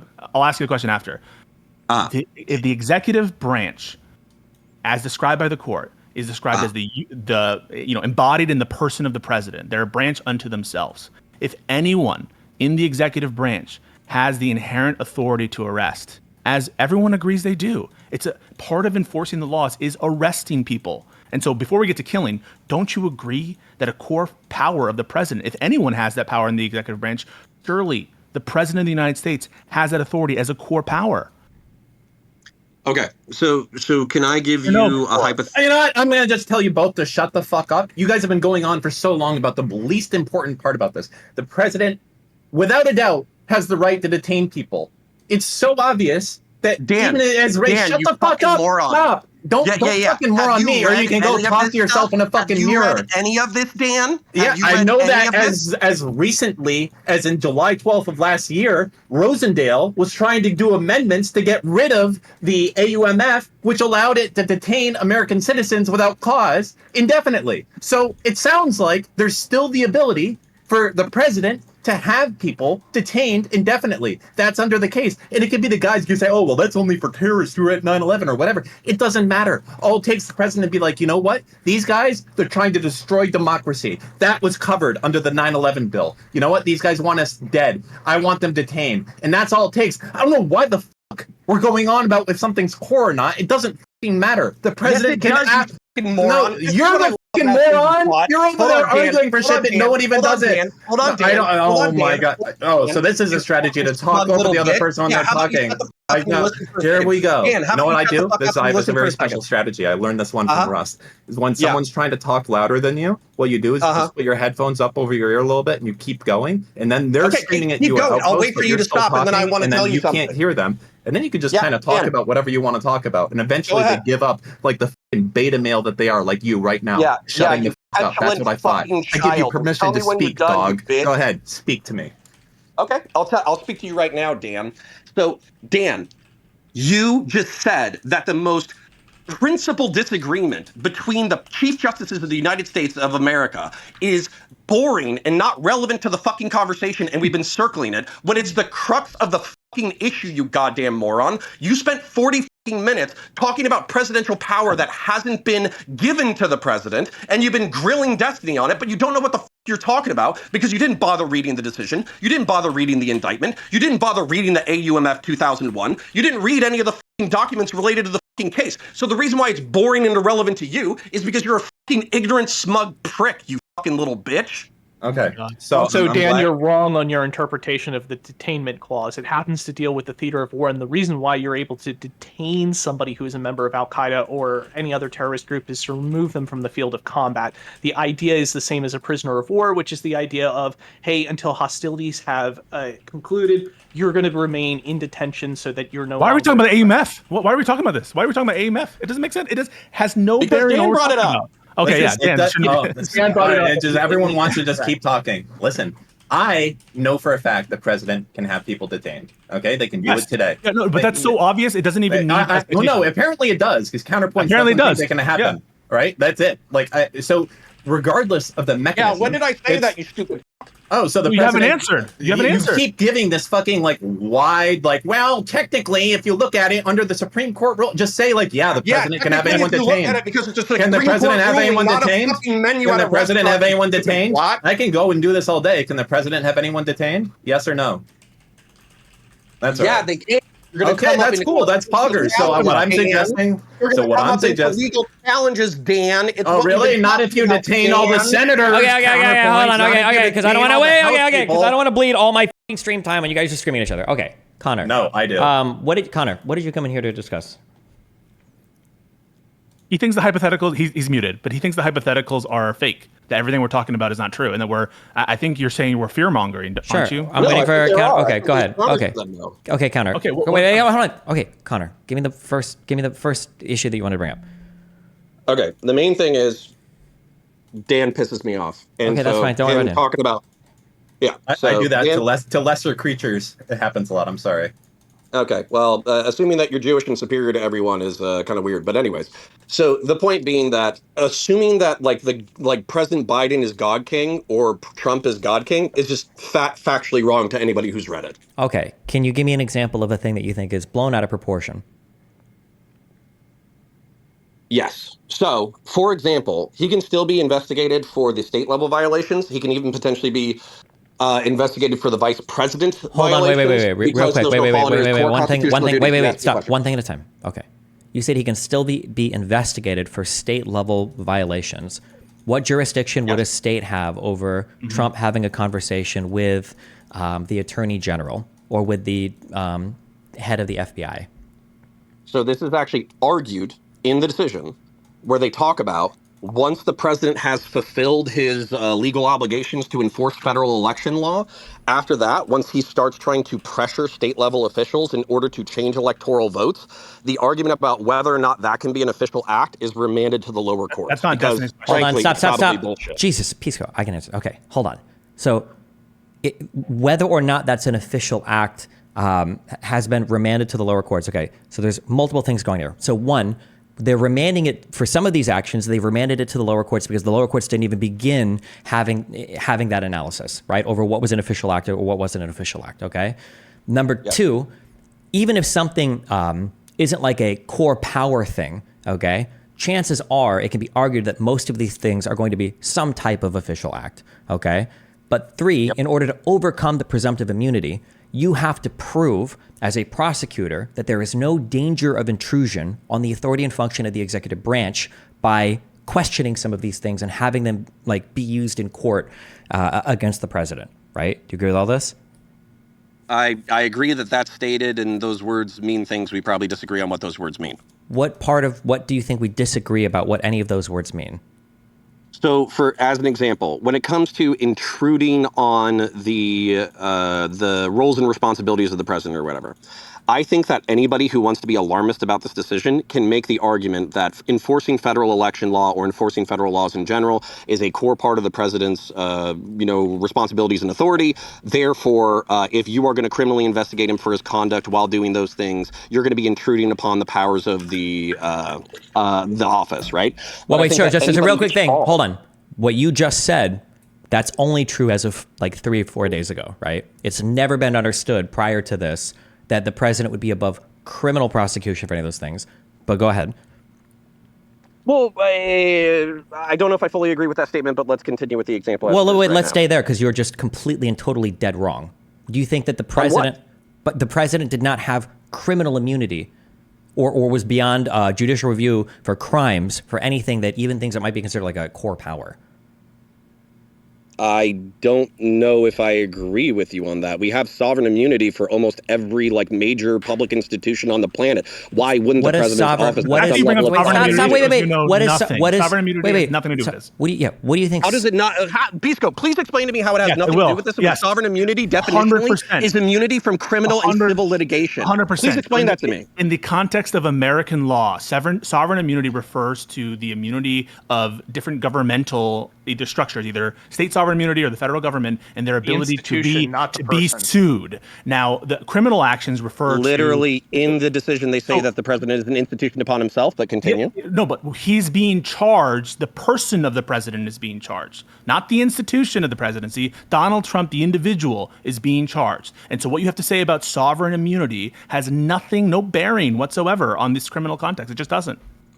I literally do not agree with you because in the decision itself, it says that the role of the president is in and of and to himself an institution, which is part of their basis for giving him absolute immunity. So I don't even know what you just said. So what you are citing, right, is a doctrine in the United States, sovereign immunity, that has never been applied to a person to give them criminal immunity. What Destiny is telling you, and what is absolutely hold on. I'm going to test sovereign immunity right now. Is that the sovereign immunity doctrine? I'm going to test that sentence. Is that the sovereign immunity? Go ahead. I want to test that sentence right now. Yeah. So when the governor of Louisiana during Hurricane Katrina puts the city under martial law and then starts having National Guardsmen and law enforcement officers go door to door in order to confiscate weapons, and then people bring about charges for civil and criminal issues related to those incidents, and then the state of Louisiana dismisses it because they say that, nope, governor made a decision, it was a state of emergency, go fuck yourself, we have sovereign immunity. That has nothing to do with the actions of the governor under his official acts? No, you really are totally lost in the plot. We're talking about. No, I'm not. Yes, I'm using words that communicate. No. I'm about to free. I'm about to respond. No. I'm about to respond. Pisco. You're lost. I am an intelligent, relatively well-educated human being. I am capable of understanding words. You are free to explain them to me if you want. But being a smug bitch about it does nothing for the purpose of the conversation. I will. No, stop. He asked me a question. I'm going to answer it. So the doctrine of state sovereign immunity relates to the ability for people to sue the government, that is the state of Louisiana in its official capacity, for damages related to whatever you're talking about, the martial law. The people who were suing them wanted either money or some kind of court order directing them to do something. They weren't looking to put the governor in jail, were they? I'm sure if you asked some of them, they would have. Okay, wait, hold on, wait, stop. Hold on, wait, okay, hold on. Connor, okay. Are you here? No. He's I'm here. Taking care of a baby while talking to you fine folks. That's fine. Okay. So sovereign immunity, I believe, only refers to the fact that the government cannot be sued in civil suits. It doesn't speak to criminal law. Yes. Okay. You're thinking of qualified, not sovereign. No. I'm looking at please. What? Do 3 people need to tell him no? Okay. Sovereign immunity refers to the fact, I'm just looking this up on the Cornell Law School website, just reading from here, okay? The sovereign immunity refers to the fact that the government cannot be sued without its consent, okay? I believe this only refers to civil matters, not to criminal matters. Unless there's some other part of this that I'm missing. I'll come up with a rebuttal source. 1 second. Okay. So typically speaking, there are 3 different types of immunities. There's like the sovereign immunity as we know it, there's absolute, and there's qualified immunity. Absolute and qualified immunity are usually reserved for individual actors. So these might be police officers, it might be individual government bureaucrats, employees, so forth and so on. Sovereign immunity is speaking more broadly to the institution of the government. Sorry, I don't have a rebuttal source yet because I'm still feeding a child. That's fine. You're good. I know what they're saying. You're good. In the argument, Yeah. they refer to the seat of the presidency as an institution, which was part of their justification for absolute immunity. Connor, they're basing the doctrine of criminal immunity on comparing. I can't hear you over my crying child. I'll come back. Okay. He's mad. Mad. It's all these people who think that no news ever happens. They're like, nothing ever happens. It's all gonna be fine. Those are the real centrists. We have a real centrist in here. I'm a real centrist. No, I think this came argued down for a coup. I don't know what you hold on. I view that there's 2 options on the table. The end of democracy or doing a little bit of fascism to save democracy. I think the latter is better. Okay? That's where I'm at. I don't disagree with the fact that what you're doing is like, it's f***ed up. Should never have to do it. But I think it's better than just accepting the end of democracy. Every step of your plan fails. The first thing you say is like, we got to increase the number of Supreme Court justices. By statute, they're capped at 9. Okay. Then we impeach them. Well, you're going to need Congress, so they're not going to go along. Actually, I don't need you. Stop. We will put an impeachment vote to Congress. They're controlled by Mike Johnson. Oh, that's weird. I thought he was detained. You sure? I think they're not controlled by him. You sure? Steven, I'm sending you a Wikipedia source. I know it's your favorite. There's a really good way out of this that somebody suggested yesterday. You pull a joker, you bring all 6 of the conservative Supreme Court justices into a room. You say only 3 come out alive. The president is criminally immune, and then he gets to, as part of his powers, nominate. Thank you. That's an excellent meme, but I'm actually being serious. You're not being serious. Dan, what you just suggested is exactly what EsportsBatman is suggesting. You understand? You're like the exact same idea, right? It's literally not. It's a power that the president has. And also, it's temporary. And also, it's done for one singular purpose, which is to try and keep America from becoming a king type system. So yeah, you're using the new... Right now, Biden's a king, under my understanding of everything I've read. So I'm saying... use the king powers. Don't be a fucking pussy, because you know what? If Trump gets in president, you know he's going to use it. So yeah, use your Why king only powers. Detain Mike Johnson? Why detain people? Why not just kill him? You have the power of the president to do that. Are you retarded? It's related. Yeah, you're actually retarded, because killing people is bad. Putting them Dan, in a you're the biggest. I don't need you to talk over me. You can't even articulate what it is. Oh my god! You enjoy just talking. I'm not talking to you right now. Listen. Batman, killing people is bad. Putting them in a hotel room so they miss a vote and you're able to go ahead and get rid of a few Supreme Court justices is a temporary thing that doesn't kill anyone. Just as a quick thing, Connor, 2 days later. just a quick thing. So none of this sovereign immunity in the United States, none of this applies to criminal acts. All of this is just for civil litigation. What you're citing, Connor, are sovereign immunity doctrines outside of the United States that, yes, it's based on the notion that law emanates from the king. But that's why you can't cite. This is why people are saying this is like a king opinion, because the notion of the king being above the law is something that America was like the foundational principle we're trying to fight against. That's why sovereign immunity doctrine in the United States has never had a criminal component to it. And yes, it's true that in this opinion, the court is linking their basis for criminal immunity to civil immunity doctrines like the Nixon case and sovereign immunity. But that's why people are saying it's hearkening back to the king immunity stages. But there's not a history in the United States of criminal immunity based on connections to office.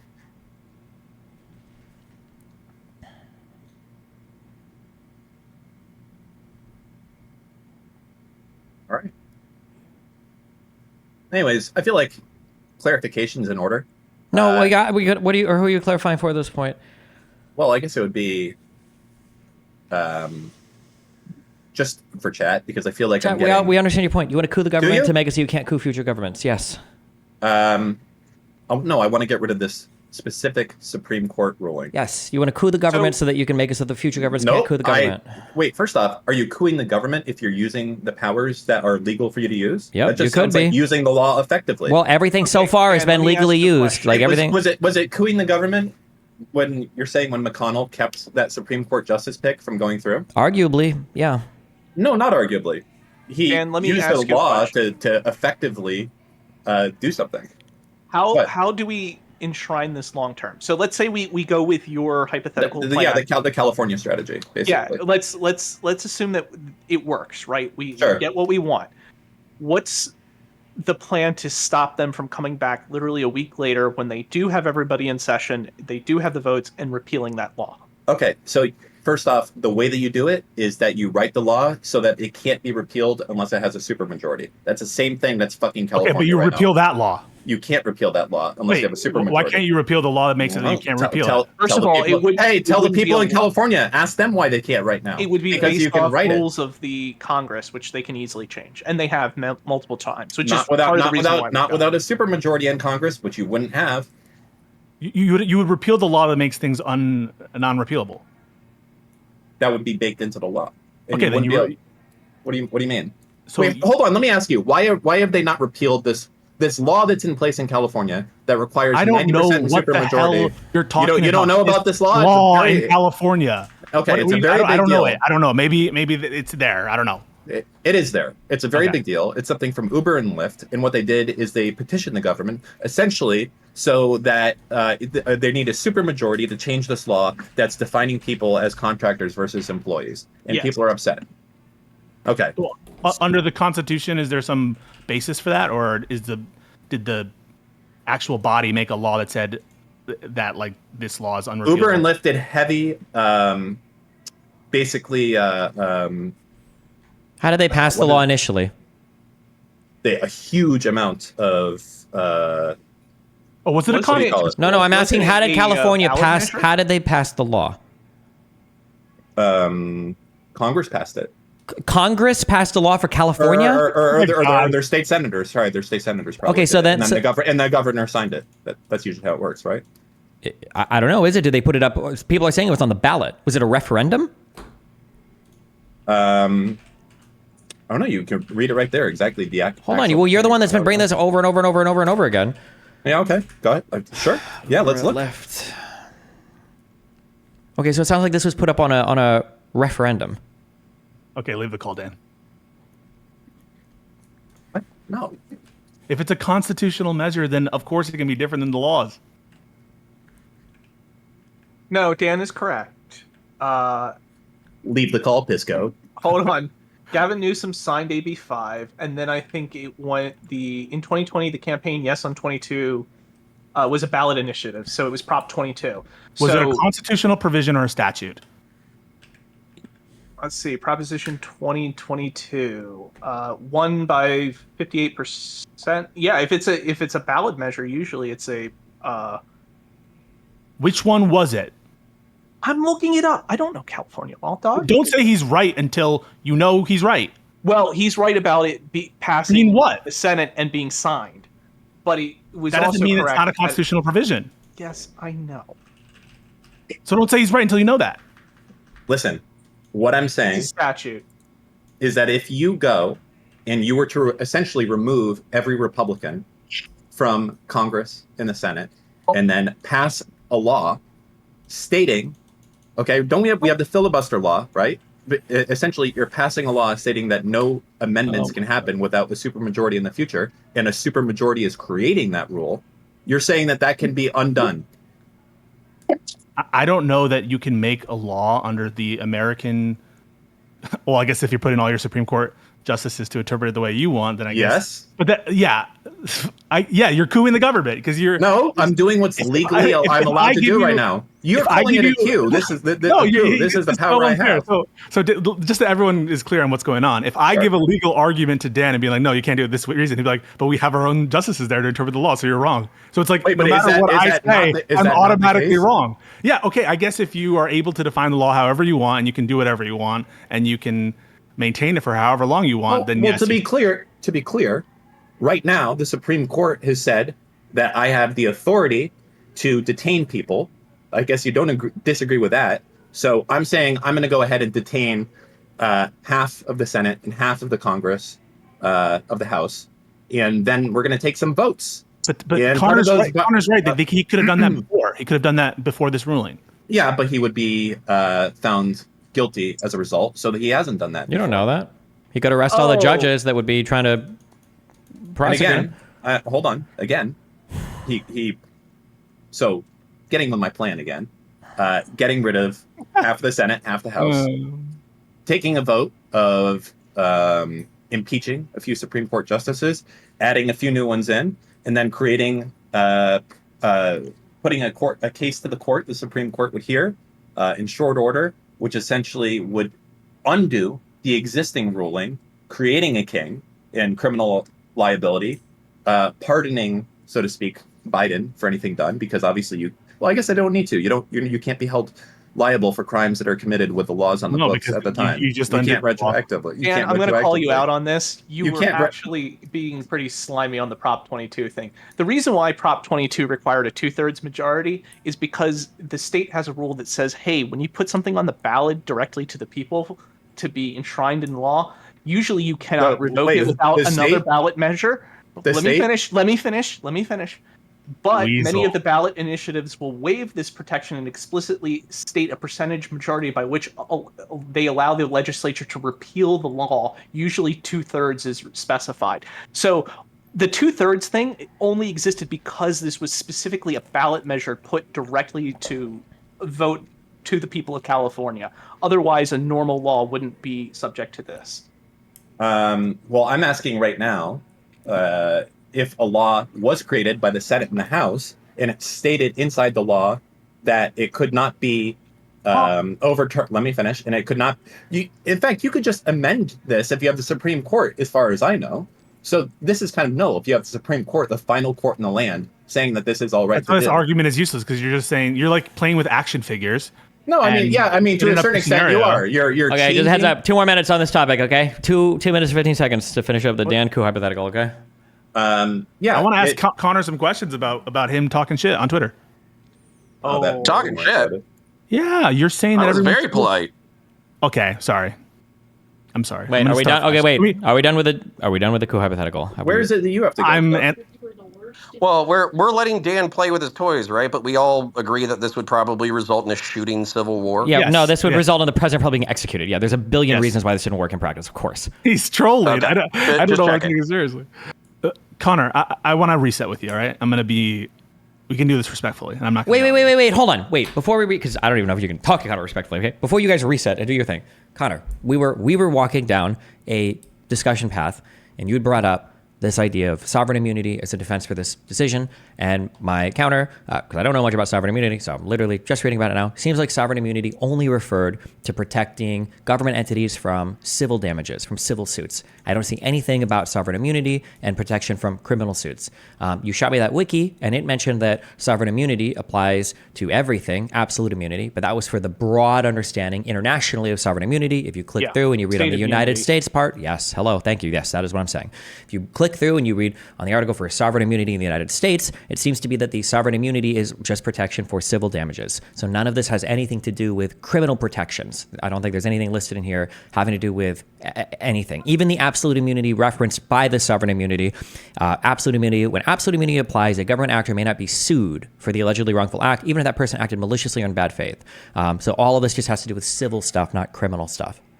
Okay. I've been reading a lot over the past 24 hours. I'll just take the L on that. That's fine. It's okay. It's I just okay, want to because the court does cite that as a basis for it making this new doctrine. And they are making the jump from these pre-existing doctrines of immunity in the civil context in America to the criminal context. So I don't blame you, Connor, because I think what was the next part of his intentionally deceptive? This argument has nothing really to do with he had said this is no, he always brought been it up. the I case. understand, but it was on the way to the next argument he was making. He brought this up, and I said, well, let's stop and do this. So what was where were you walking to next on what you felt like the court's decision here wasn't as wide-reaching as other people are claiming it was? Past the sovereign immunity. Yeah. Well, okay. So if you're asking me that question, so when we're talking about the government, and I'll try to keep this as brief as I possibly can. Sure. We authorize them to do crazy things like eminent domain, war on terror, et cetera, et cetera. Correct. So when you're talking about like a civilian level of these actions, we would always be talking about these are criminal actions. However, we authorize them to do this on our behalf because we recognize that government has a special purpose. Correct. This is part of the reason why, Obama drone striking the U.S. Sure, we don't need citizen- examples. We understand what you're saying. Real quick, Okay. you acknowledge this doesn't just apply to the federal government. This applies to state and local governments as well, correct? Yeah. Okay, cool. Okay, so keep going. So just to summarize that, so we understand that we authorize the state to do some things, and as part of their public charge, they have to take actions that we obviously and clearly wouldn't consider criminal because the state is being authorized to take these actions, right? It's part of the due course of work that we've authorized them to do, right?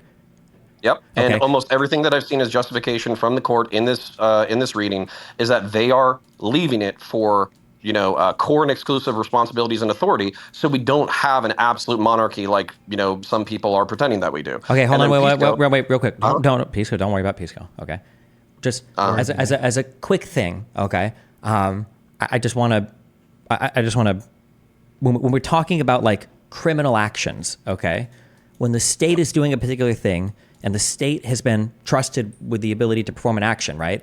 That action is not an action that like it would be criminal or whatever, but like they have like a special protection for it. Like it's literally their job to do it. We don't think of them as having done like a criminal act, but we're allowing the state to do criminal acts, right? Well, I think that this is debatable, particularly in the context of the war on terror. Okay, it's not. When a police officer is, because if a police officer is doing something and we've said we need you guys to protect citizens and to uphold the laws in this country, and as part of the course of your job, you might have to kill somebody, right? We wouldn't say that like, well, we're letting them get away with murder, but they have to because they're a cop. They're not committing a crime there. We wouldn't say that they're committing a crime and this is like the defense of their crime. We would say that this is part of the course of their work. I don't know if I agree with this because basically, oftentimes when it comes to homicide in particular, as an example that we're using, cops do commit homicides that are chargeable under criminal law. Correct. Wait. Oh, yes. Okay, please. Okay, sorry, hold on. Yes, when a police officer acts in a certain way, okay, you can say that, yeah, you have committed a crime, right? But the statement that we're making there is that they've done something outside of what they're expected to do for their ordinary line of duty, right? Like if a police officer is doing everything expected within his ordinary line of duty, the police officer is not going to get charged with a crime, right? I'm pretty sure we're talking about essentially qualified immunity here, right? No. Well, now I'm wondering where you're going because this feels like a parallel for the case that we're talking about. No, don't worry about where we're going. Don't worry about where we're going. Just focus on like... Okay, you made a statement. I'm saying, yes, I understand that statement to be true. Okay, so I'm just saying that we don't think of it as we're authorizing our public officials to commit crimes. That's not what we're doing when we're charging with certain things where in another context maybe they would be committing a crime, but that shouldn't be our intellectual framing of it or our conceptual framing of it, right? For instance, like we don't authorize doctors to commit crimes because we let them stab people with weapons, right? We don't think about a surgery as a doctor being authorized to commit a crime there, right?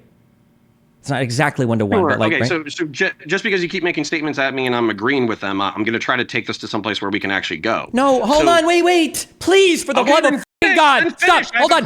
I am. Okay. Hold on. We have to establish a shared factual understanding before we go anywhere else. Stop trying to preempt every ended part of the argument. I'm just making sure we agree on some very, very basic things, okay? Jesus fucking Christ. Okay? I said yes for you, and I'm waiting for you to finish. Okay.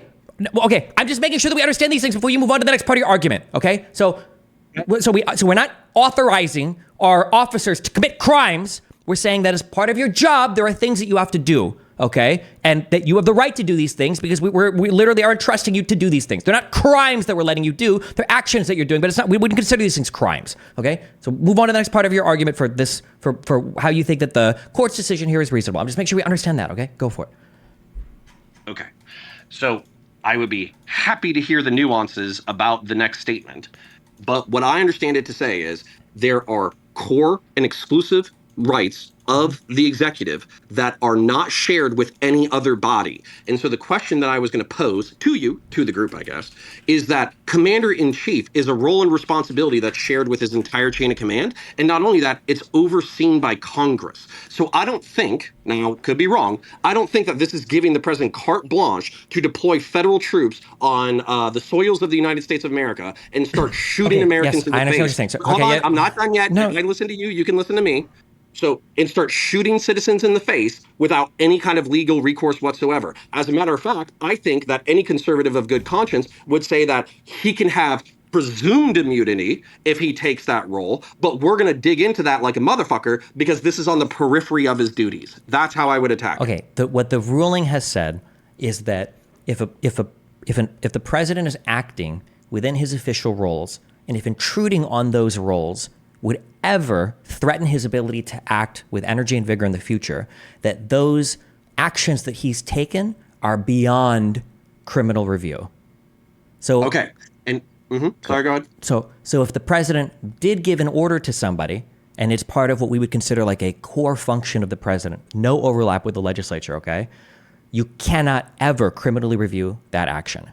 So if the president of the United States is talking to his FBI head, okay, head of the FBI, he says, listen, I need you to order FBI agents to go and start raping citizens, okay? That maybe the FBI agents can get arrested for it. I'm not sure. I don't know where that would happen. But the president, you cannot review that conversation that the president had because that's a core function of the president. Him communicating with his officer for the FBI, a thing that's been created by, like, he absolutely has the exclusive right to do this, and you cannot question that criminally ever. Okay.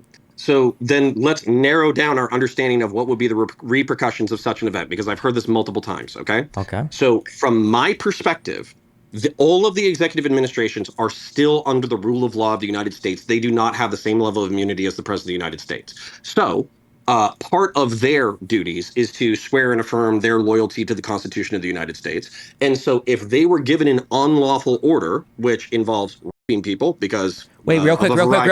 We're not talking about them carrying out the order, and we're not talking about their liability. We're talking about the president's liability here. Maybe they do, maybe they don't follow the orders, maybe whatever. But I'm just saying that if the president were to give that order, it would be beyond criminal review.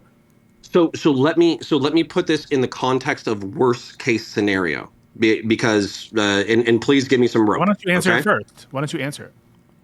What's the question? Well, there's not even a question. You can give a worst case. No. There is. You just asked the question. The question is, don't you agree, or I guess implicit in it, don't you agree that conversation, that order, is beyond judicial? Oh, it sounds like it, right? You can never criminally review. He hasn't said yes or no. Oh, do you agree that you can't? Yeah. So what is the core constitutional duty of the President of the United States that's being fulfilled by raping people? Wait. It's not about raping people. It's about him communicating what he thinks law enforcement should look like to the head of the FBI. Maybe he thinks that the way that they carry out that law is through mass rapes. It's the executive's power to decide how to execute the laws from Congress, and that's part of what he thinks. Now, it could be wrong, and everybody would agree that it would be wrong. We all agree with that. But even questioning that criminally, the Roberts is arguing that would be a violation of separation of powers. The judicial doesn't have the right to dictate to the president how to do his job, which is what you'd be doing there. And it would be weakening the executive because it would be making him second guess himself because now he has criminal liability for how he decides to enforce laws. Okay, so I want to, again, give me rope. Okay. The issue that I've taken with a lot of the histrionics on Twitter and some of the arguments being made by even some people in this room is the fact that We are acting like he is an absolute monarch who will be free from, not only free from criminal prosecution, but will be able to remain in office after he has committed that order. Wait. Hold on. Two very important things. Okay. So one, impeachment exists. Okay. Impeachment is only a remedy for removing somebody from office and preventing them from holding further office. That's it. And also the 25th Amendment exists as well. What is the 25th Amendment? Isn't that removing the president from office if he becomes incompetent? Who cares? Wait. Who cares? Yeah, Wait, why? Hold on. Destiny, this is an argumentative thing that's frustrating with you. So hold on. We're talking about the president ordering people to be mass raped in the street, and we're wondering why the 25th Amendment is relevant? Are we serious? Criminal liability. Wait, why is the 25th Amendment relevant? I'm sorry. Because you can still remove the president from office as soon as he starts ordering mass rape. Wait, hold on. The reason why I said it's irrelevant is because I already agree with you on impeachment. But impeachment or the 25th, that's just the only thing that these are meant to do is remove somebody from office. That's it. There is no criminal liability there. Don't you want to be able to hold the president criminally liable if he commits crimes? Yeah, largely I do. And I think that there are a whole host of crimes outside of the core executive authority. We're not talking about those. Do you think he can commit crimes within his core powers? I mean, literally, they just authorized him to do so. So, yeah. So do you agree that wait, Stephen, make him answer. No, because you're so condescending. Jesus, chill. Okay. You don't get any answers. You're bad at this. Connor. Okay. You agree that the president can commit crimes as part of his core duties, right? De facto, as a result of this ruling, yes. Well, okay, sure. Okay. So what is our recourse now for holding a president criminally liable for committing crimes as part of being the president?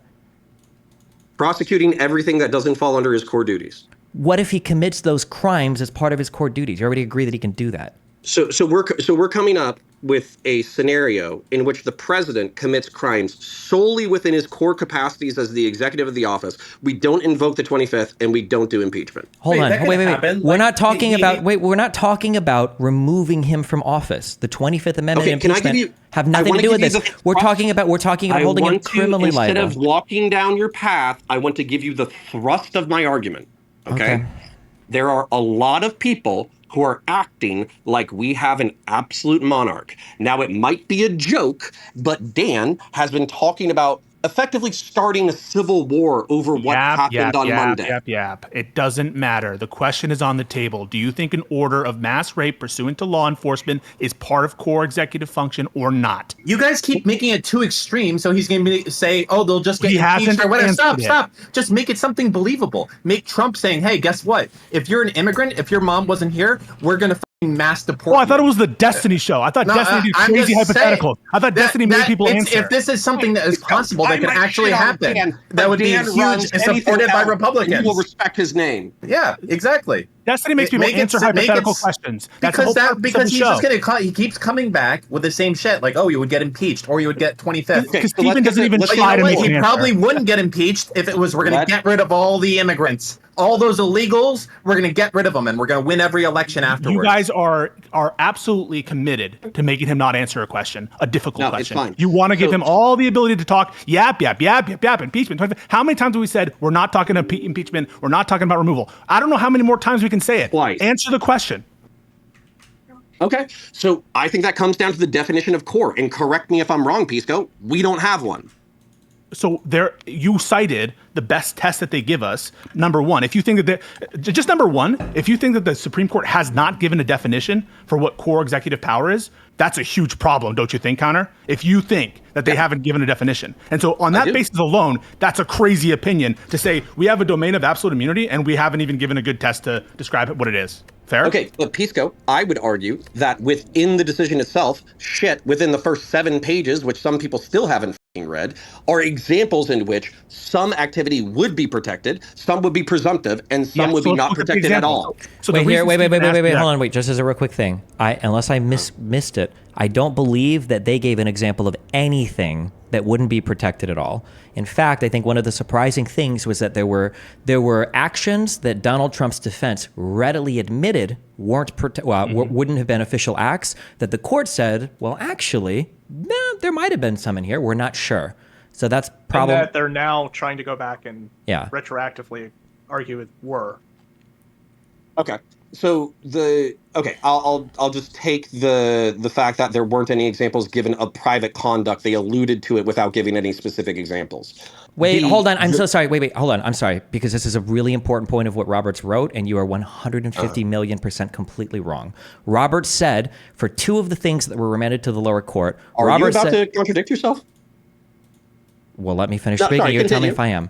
Roberts remanded things to the lower courts, and he said the lower courts hadn't even begun the factual analysis between what was an official act and what wasn't an official act. And because the Supreme Court is not a court of first review, the Supreme Court wasn't even going to tango with it. And then they also said that for the Pence conversation, they remanded that to the lower court as well, saying that, like, well, you need to deal with the presumptive immunity here and figure out if this is an action that Trump would have even been immune for. But for the 2 things that were remanded to the lower court, the speech that he made on January 6th, the conversations with state officials, he said that all of that was remanded to the lower court for a factual analysis. Nothing was given as a private, like, oh, this is probably private. Go ahead. And within the sentences that you just stated, like immediately after and immediately before, they're talking about how to make a discernment between official and unofficial and presumptive and absolute. Right? Because they said that the communications between the DOJ and the capacity for firing the DOJ are going to be core, absolute, can't use it as evidence, can't use it for prosecution. But while that's true, wait, yes, I agree with you, but while that's true, wait, just as a real quick thing, there's so the problem here, so there's 3 different types of acts that have been given, Now, even if I disagree with it, and I'm sure Pisco and I'm sure other people disagree with it, Amy Coney Barrett puts forth an understandable argument that maybe there are some core powers that the president shouldn't even have criminal review for. Maybe, or she says there should be, and maybe I can kind of see the arguments for that, But the issue is, and then you have things that are unofficial actions that the president is obviously criminally liable for. I think everybody is agreeing on that. The issue that we run into, though, is this second category of things that we consider official powers that might be overlapping. And Roberts has said that these actions have been given presumptive immunity, but in order to overcome that presumptive immunity, you have to prove that when you probe these actions, there is no danger of intruding on the authority and functions of the executive branch. Okay, so hold on. So this is where I'm actually really happy you identified this, because this is where I think that you either have to think that the Supreme Court are malevolent, mustache-twirling villains who are trying to set up Trump for being an absolute monarch, or you think that they're constitutionalist, weirdo fucking conservatives who might have gone a little bit too far in one case. So when it comes to this, just as a real quick thing, I appreciate the hyper, but I do take issue in that second thing. When you said you think they're weirdo constitutionalists, nothing about this ruling is constitutional. There's a reason why the majority of their citations here go to the Nixon Fitzgerald case, which had to do with civil. It's not they're not citing the Constitution at all when they're making these decisions, essentially. But go ahead. I mean, I don't agree with your characterization, because they're specifically talking about the authority granted by Congress and granted by the Constitution of the United States. But that's fine. But just like they said in Dobbs, a right to privacy isn't a real thing. That's nowhere in the Constitution. This demanding of criminal liability or criminal immunity is absolutely nowhere. If right to privacy wasn't in the Constitution, this sure isn't anywhere in the Constitution. Even saying textually it's not there. He understands, I hope, that they're citing like the structure of the Constitution and other documents. Fourth Amendment and the... Yes, but they're abstracting here. Textually, there is no foundation for this whatsoever. This is heavily abstracted. The same way that the right to privacy was, the same way that this court didn't like the right to privacy because of that reason. I'm just pointing out hypocrisy. There's a reason why Sotomayor cites Roberts against himself. Multiple times, but sorry, go ahead. Okay, so correct me if I'm wrong. One of the key duties and responsibilities of the President of the United States, as are articulated in Article 2, is the enforcement of federal law. And correct me if I'm wrong. What's that? Correct. Yes, that's correct. Okay, and then correct me if I'm wrong. Federal law is largely based off of and deemed non-viable if it's in conflict with the Constitution. Yes. Under normal principles of constitutional interpretation, if a statute violates the Constitution, the statute is a nullity. That's judicial review. Okay. So if the president is fulfilling his core duties as whatever, this would be my argument. I'm not saying it's going to win. I'm just saying this is my argument. He's the commander in chief of the armed forces, right? Yeah. But then he's commanding his armed forces to consistently violate the law in any way capable, when you were talking about like the mass rapes as an example.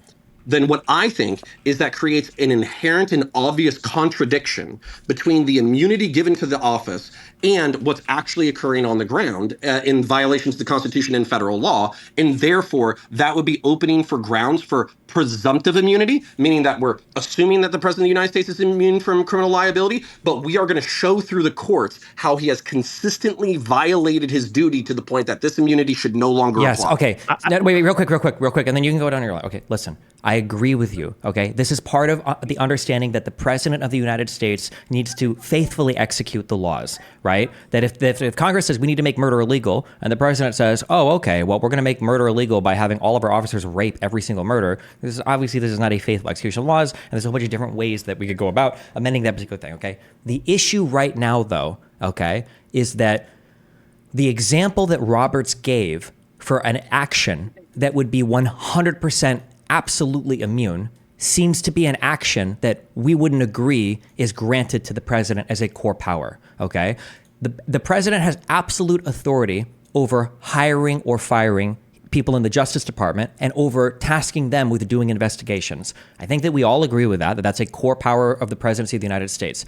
I don't think that a fair reading of the powers of the president or any part of the Constitution would say the president should be able to use that power to commit crimes like it's being alleged that he has. And the issue is that Roberts, that of the one thing that he said was unquestionably, absolutely immune, he said that all of his conversations with his attorney general, where he was requesting that they send out, where the accusation is that he was telling them to knowingly send out false allegations and false investigations to states to get them to change their electoral votes. And if they wouldn't do that, he was going to fire them and find someone who would do that. I don't think we would consider that ability like a core power of the president of the United States, but because it's having to do with the hiring and firing and the directing of the investigations, Roberts has said that's unquestionable. No part of that can be criminally considered, not for an indictment on this action and not as evidence for another action. That's the scary thing, because that would seem like something where I would agree with what Connor has said. Oh, well, I would be presumptively, I would say you're immune here unless you can prove something. I'm sure I think presumptive immunity might be okay here, but no, that's an action that's been given absolute immunity.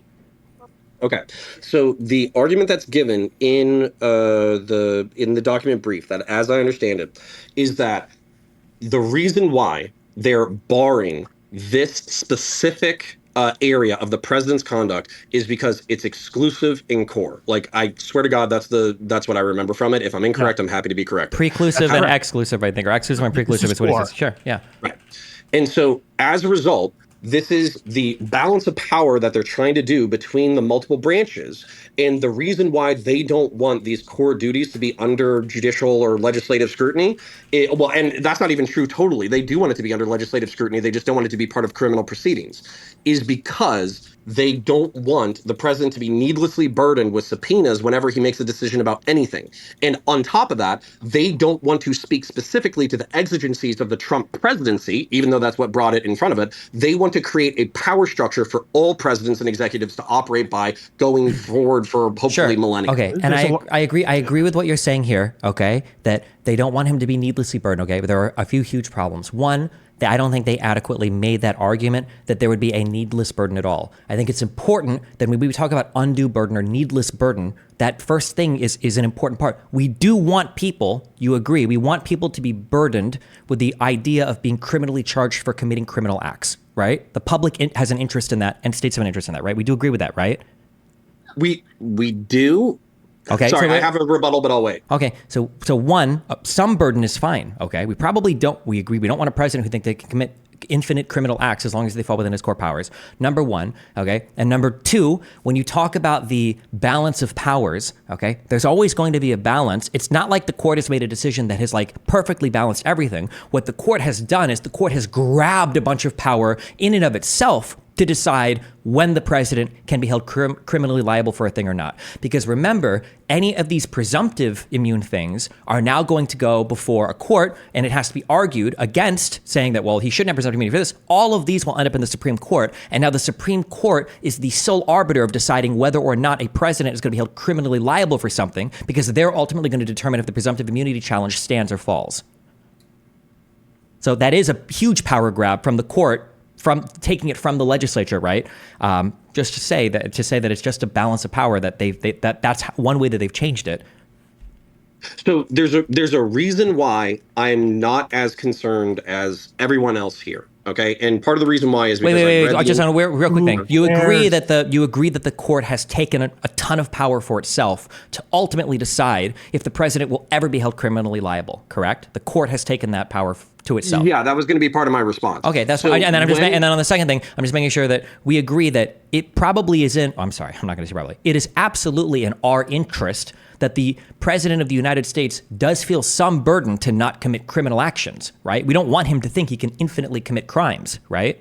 Yes, and my answer will address both of those points. Okay.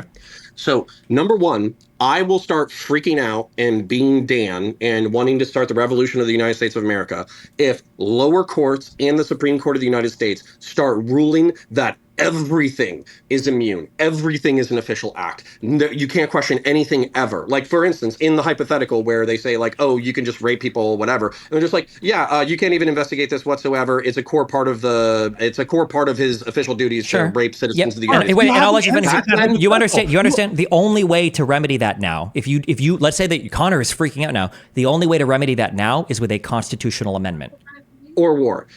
So the second point that I want to make, though, because this is where I feel like the alarmists are missing something, is that in the conspiracy indictments, the communications between him and his attorney general are like 10%, 15% of the total indictments and evidence brought against the president, and the remaining 85% of it is either presumptive or open. No. And so hold on. All of it right now is presumptive. All of it is presumptive. Okay, fine. If you want to say wait. Hold on. Wait, no, I'm sorry. Hold on. Just you say things to brush them off. It's not fine. It is factually every single thing is presumptive right now. The court has not ruled that anything is open. The reason yes. Okay, you're right. Okay. You're right that the court has not ruled one way or the other. What I'm thinking of when I am saying that is when they're talking about the states and his communications with the states, the attorney generals, state officials, et cetera, maybe this is me not applying autism enough to the reading.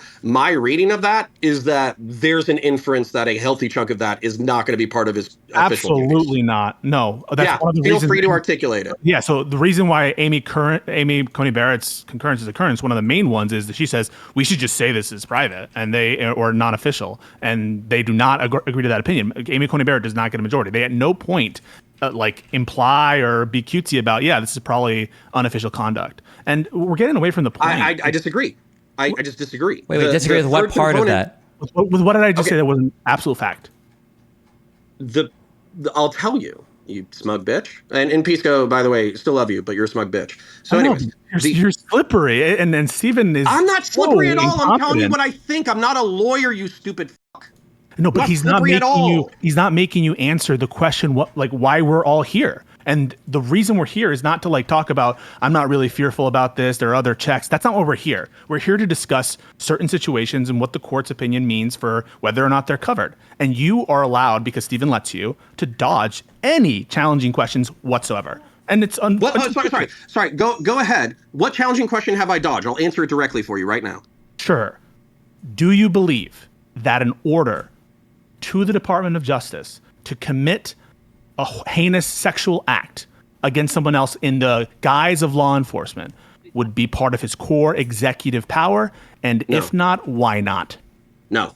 Okay, because the core executive power is to enforce the law. You can go to, God damn it, Sheldon. I swear to God, I'm not dodging. So I have to walk away from a crying child in order to answer your question. So because when you look at Article 2, I could literally pull up the fucking sentence. It's to faithfully discharge the duties of the United States of America and to follow the Constitution and to enforce the federal laws. There's no federal law that is reinforced by sexual assault of citizens. There's no federal law that's reinforced by him telling his attorney general to send fake investigation claims. That's not a faithful execution. You're making a claim. No. This is addressed in the decision. It's addressed in the decision where the justice is saying you are presuming bad faith, but this is core and this is privilege. You are making that presumption. Wait. What do you mean? You can't be a fucking moron. Wait. Hold on. What do you mean I'm presuming something? Hold on. Do you agree that it is not an express power to the president to use his DOJ to make sham claims to states to overturn their election results? Do you agree that that's not a core power? Even within that sentence, you are making inferences based off of available evidence. You are saying definitively that they are shams. Wait, hold on. Have you ever considered the fact? Have you ever Oh my considered the God! fact? Stop!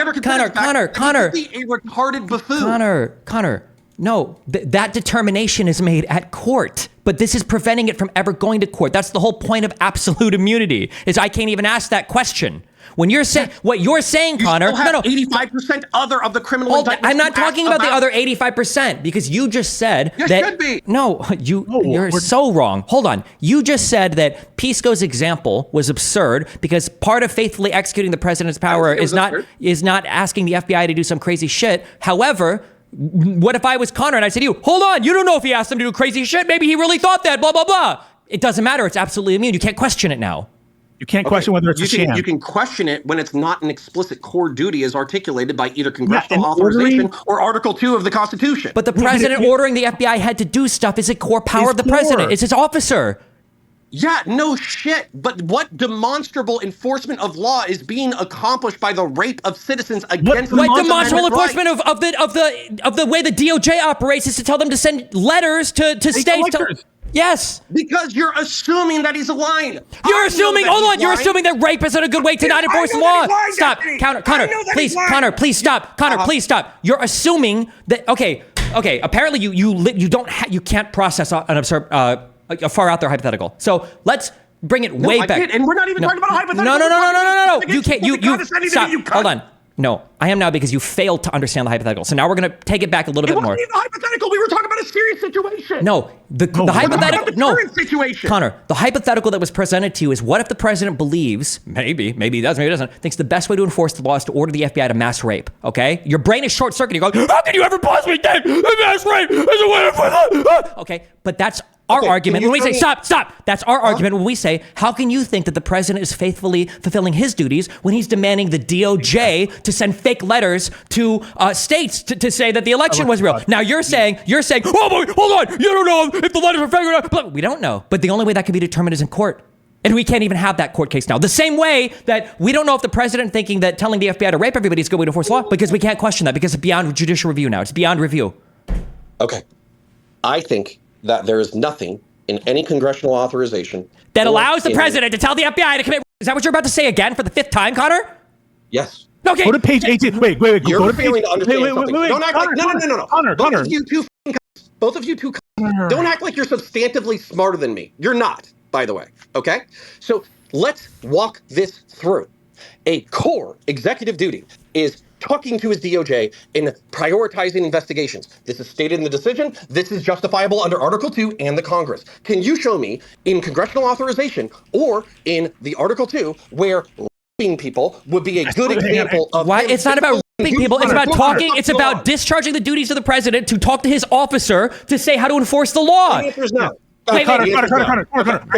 I'm about to give me a second to give you a citation. Go to page 18 of Trump versus United States. I'll read it from you if you don't have it in front of you. This is what it says about the influence on illegality unto whether something's an official duty. It says, quote, nor may courts deem an action unofficial merely because it allegedly violates a generally applicable law. For instance, when Fitzgerald contended that his dismissal violated various congressional statutes and thus rendered his discharge outside the outer perimeter of Nixon's duties, we rejected that contention. Otherwise, presidents would be subject to trial on every allegation that an action was unlawful, depriving immunity of its intended effects. It is clear and explicit from this court that the contours of what is core, what is official, cannot depend on whether it's illegal or against statutes. So when you cite statutes and say, well, where's the statute granting, saying this is legal or illegal? That's not the way. Listen, Pisco, Destiny, this is your guys' fault for coming up with something so extreme. Just be chill. Give something that could actually happen,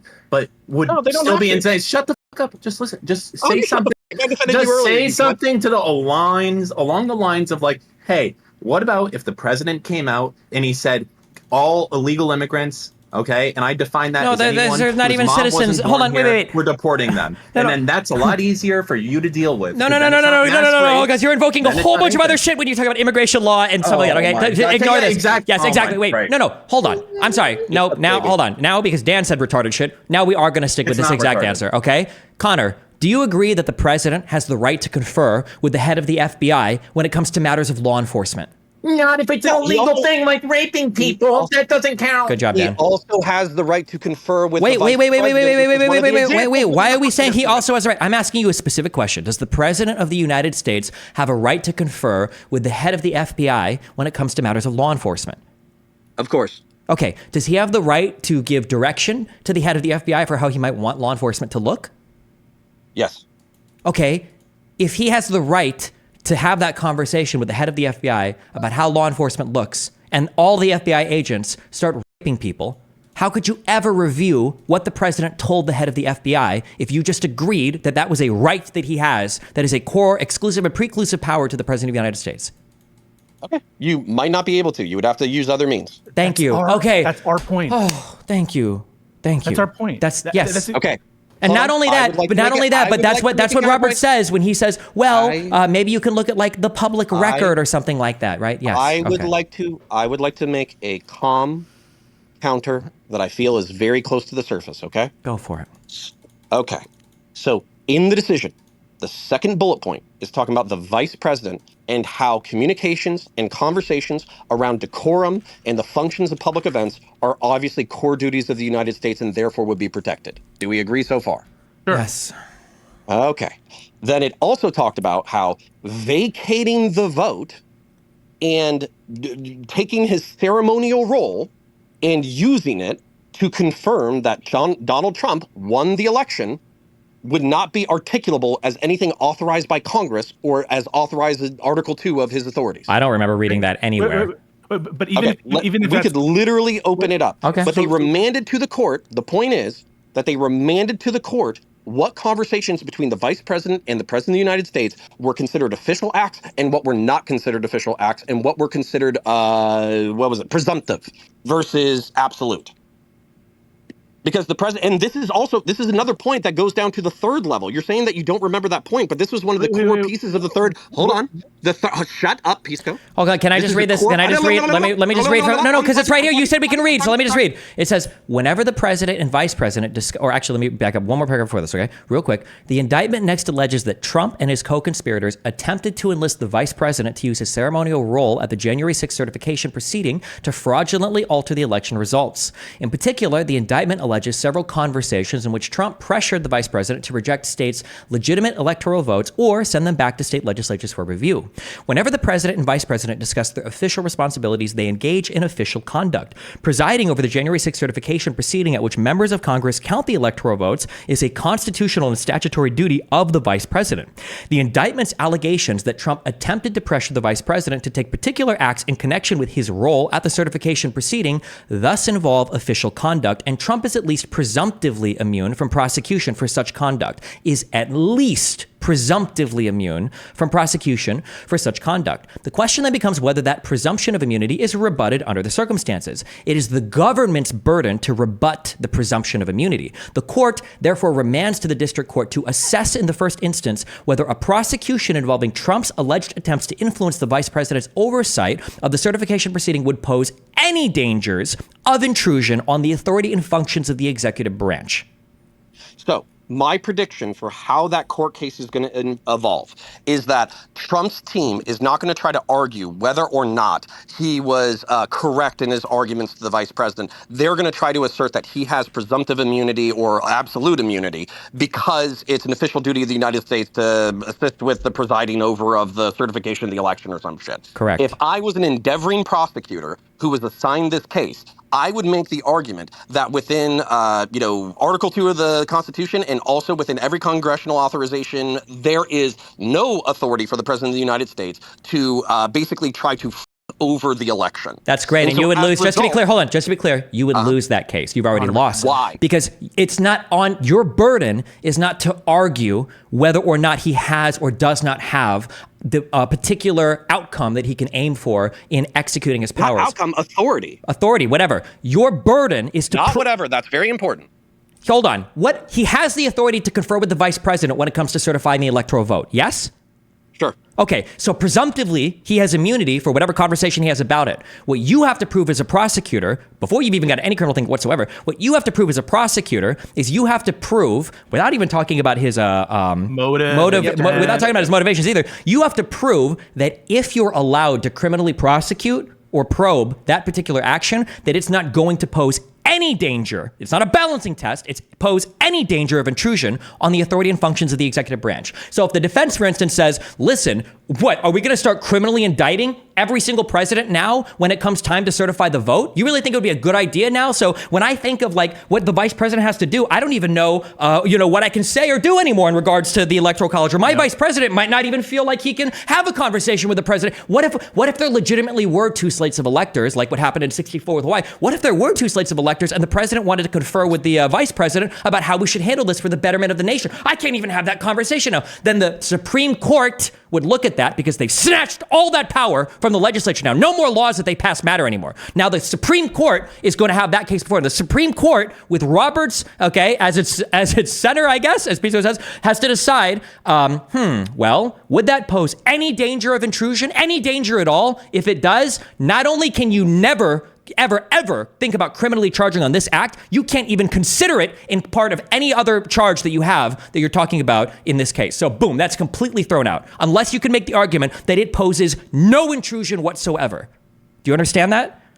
I do. Okay. So because I don't believe the conservative justices of the Supreme Court of the United States to be absolute monomaniacal mustache-twirling villains, my presumption is that when they wrote this argument, they didn't intend for the president of the United States to be able to walk up to any part of his executive branch and say, shoot that person in the face, and then that person would shoot that person in the face, and then there would be no... Wait, just final thing, and then Pisco can go all he wants. Okay, listen, Connor, okay? I want to agree with you, okay? We didn't talk about this before. Here's my biggest problem with this case, okay? The biggest problem, okay, and the reason why I don't know if they're mustache-twirling villains, I have no idea either. I'm missing a huge chunk of law because I'm an uneducated fucking retard, or these guys have some massive issues, is because when you talk about the enforcement of criminal law, okay, the problem is the only side that Roberts addresses throughout his entire opinion, the only side he addresses is the burden on the president. That's it. What he never talks about ever is the public interest in enforcing criminal law, of which there is a huge public interest. There is an interest to every individual in the United States, the criminal law in the United States enforced. And Roberts doesn't spend a single fucking word in the entire opinion addressing that interest. He handwaves all of it by saying, well, in Fitzgerald, we said that it's an undue burden for civil law, so it must be for criminal too, LOL, full stop. Do you acknowledge that there is not a single word of Roberts in any of this talking about the public interest in addressing crimes committed by the president? Do you acknowledge that? Yeah. Okay, then when you say, I don't believe that they're mustache-twirling individuals, blah, blah, blah, blah, blah, Roberts addresses part of what the dissent has written. Roberts addresses part of what the concurring opinion by Barrett has written. Why does he not bring up a single time the fact that Sotomayor references the Navy SEAL thing? She makes a direct, explicit call out to that. Why doesn't Roberts ever address the public interest in prosecuting a president infinitely committing crimes? Why is that never considered in part of his opinion anywhere? Because like many people in this room, he's probably a smug bitch who got pissed off because somebody debate broed him. Dude, no. Hang on, wait, Connor. You just No, hold on, Pisco. You're groaning at that? No. You're groaning at that? I read the decision. No, I'm groaning at that.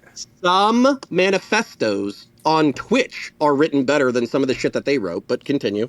Yeah, so this is me continuing, Connor. You just granted the hypothetical that if the president ordered mass sexual assault as a way of law enforcement, that would be absolutely immune. You just granted that hypothetical. How can you possibly not grant the Navy SEAL hypotheticals at this point? Okay. Eliminator, thanks for the 5 other subs and kick track. What is core and what is presumed immune and what is arguable in court is articulable. it's articulable in Article 2 of the Constitution, and it's articulable in the authorizations and legislations that the Congress has done. Therefore, if there is a situation such as, hold on, so the main sentence, and by the way, you guys are deriving a lot of authority from him being the commander-in-chief of the armed forces. I'm going to turn around and do the exact same thing with, he shall take care that the laws be faithfully executed and shall commission all officers of the United States. If he's talking about the laws, just to be clear, that doesn't matter anymore. That part of the Constitution is fucking gone. We can't question if the president is faithfully executing laws anymore. At least not in a criminal sense. We can only do that with impeachment. Just to be clear, that part is completely fucking gone because we can't consider the motives. We can't consider anything that he takes as an official core act. That's beyond judicial review. The only people that can do that now is the legislature, and not by passing laws. It's by impeachment or by voting. So then the argument, and this is what I said probably an hour ago. This is what I'll say again. The argument become what is core. And so if you're talking about being command, and I don't want to be interrupted on this shit. So if you're talking about core and one of the core duties being commander-in-chief of the Army and the Navy in the United States and all that kind of stuff, you can have exigent circumstances in which the commander-in-chief makes specific orders about the killing of specific people, but I almost guarantee you that specificity invites scrutiny. Now, you can say that, like the Supreme Court of the United States can just say, no, core duty, go f yourself. But I'm also telling you that if there's, FBI agent, go rape that lady, the president is going to have to articulate why that's part of his duty, and he was fulfilling his role as commander-in-chief of the Army, Navy, United States militia, and law enforcement. Connor, you just granted, and tell me if you're undoing this. If you undo this, and if you want to step back from this, but I thought you just conceded that an order to the DOJ that mass sexual assault as a means of law enforcement was core, not presumed, core. No. You didn't just grant that? I said it was presumed. No, hang on a second. So we had just went through that entire exercise, making the comparison between this and the statements made to Trump about the false elector scheme.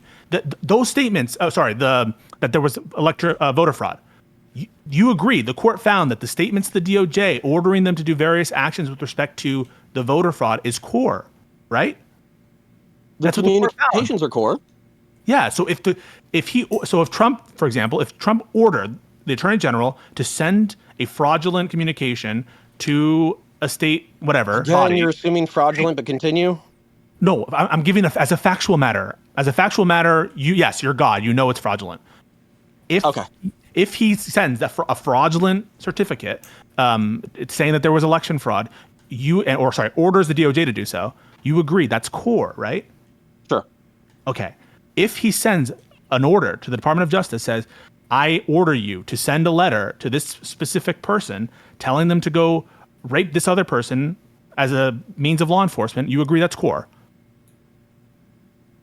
I agree that the memo is core, I guess. Well, no, the order to send the letter is core. Continue. I'll try to see where it differentiates. Wait, come on. We should be able to distinguish right now, right? So in one example, Trump orders the sending of a letter that would say false things about the election. And I know where I can differentiate for you. So as articulated in the argument, they were saying that communications and the direction of investigations is core. Okay, we agree so far. Yeah, the president says this is about. Hold on. Let me finish. I'm going to see if we can make a differentiation and understand each other. Okay. So that means that the communication is core, and the direction of the DOJ in order to conduct specific investigations is one of his core duties. Okay. Okay. I don't think so. Let's say he sends out a memo that says, go rape this lady. DOJ receives it. Raping a lady is a specific action. In order for the president to be able to do that with full immunity, it needs to be articulable as a part of some pursuit of an authorization by Congress or Article 2 of the Constitution. You're wrong. I don't think you can tell me. No, you're just Connor. You're wrong. The Congress does not tell. The whole reason why we have an executive is because when Congress passes a law, it's up to the executive, our magistrate, to execute that law. And we give him, we hope that he does it in full faith. Why the is the word faith used there? The reason why faithfully is used is because Congress doesn't delineate on every single particular matter for how that function ought to be carried out. The law is passed, and then it's given to the executive for him and him alone to decide how to execute it. You calling into question how that's being executed in a criminal matter is now beyond review. Okay, hold on. What statute, what authorization by Congress, what constitutional authorization is being fulfilled in this scenario? The constitutional authorization was when Congress created the, I believe the FBI was created by No. What? We're not talking about the same thing. Hold on, let me finish. I'm getting there. Congress created the office of the FBI, is my understanding, okay? Congress, because I believe every single office was created by Congress, okay? Now, the president, I think by the Constitution, has the authority to nominate an officer of the person that will head that branch, and then Congress, I believe, with consent of either Congress or the Senate, approves, okay? And then Congress passes laws, okay, for the FBI to enforce. The president has the right to confer with his officers about how that branch enforces the laws passed by Congress. Do you disagree with any part of what I've laid out there for where the direct constitutional approval comes from, for the president to confer with his officer for an office that was created by Congress to carry out the laws passed by Congress? Do you disagree with any part of that? Not so far, no. And it's core, right? You agree that's core? Okay, I agree that the communications between him and his subordinate officers is a core duty, yes. Okay, you agree real quick. The Congress does not authorize whether or not an FBI agent can use a chokehold, or whether or not an FBI agent can use a drop kick, or whether an FBI agent can use a headlock, right? Those policies are left up. Okay. They could, but they don't necessarily have to. They don't have to. I don't even know if they do. I think the FBI policy is not written by Congress. It's written by the FBI. Yeah, but then the whole reason why people get sued and policies changes over time is through the legislature. Guys, let's focus on criminal. Focus on criminal. Don't get distracted at any moment with civil, okay? I can cut to my point. And you don't have to agree with it. Okay. I don't think that, so the reason why the terrorism example is better for your guys' argument is because you can point to an authorization that the president by either detaining.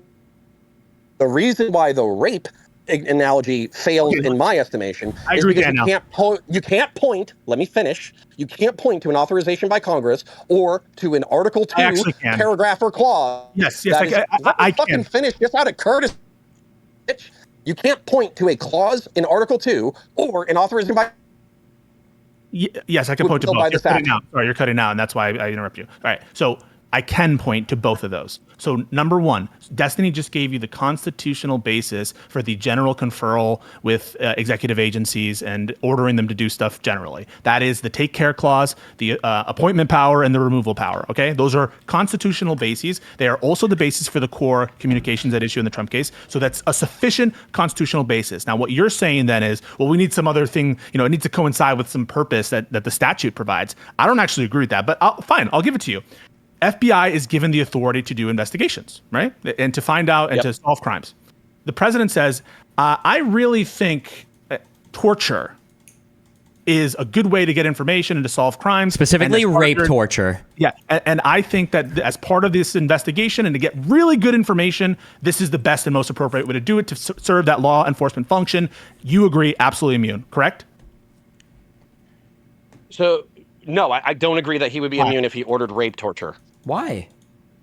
To find information about crime. It's anti-constitutional. It's extra legal. Hold on. Wait. What do you mean? Hold on. There is an authority. It's the president conferring with his officer for figuring out how they want to enforce law passed by the legislature. There's literally nothing more constitutional than what we're talking about. It's the president giving orders to his officer for how he wants law to be enforced. Unless the legislature has passed something explicitly or specifically, like saying that something can't be done in a particular way. Or unless, by the way, you don't look to that because the court explicitly says the thing that's saying that generally applicable laws can't do something in a particular way is the Constitution of the United States.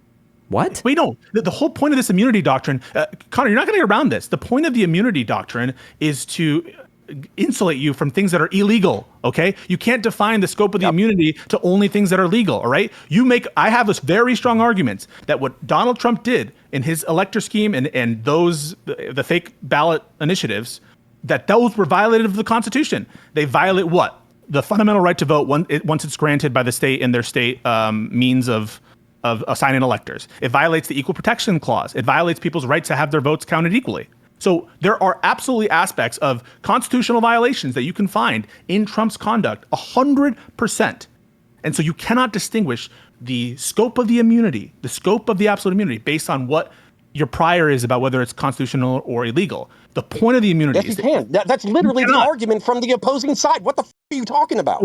So you cannot make sure that the absolute immunity only covers things that Congress allows. That's just not the case. Pisco, literally, the argument from the majority is that the reason why the communications with the DOJ and the alleged threatened firing is because these are core constitutional duties of the President of the United States. The reason why they're remanding it to the lower courts for the communications with the Vice President and for the state electors, I would like the opportunity to finish. Don't mention it at all. The reason why they're remanding that is because they believe that there are competing interests here.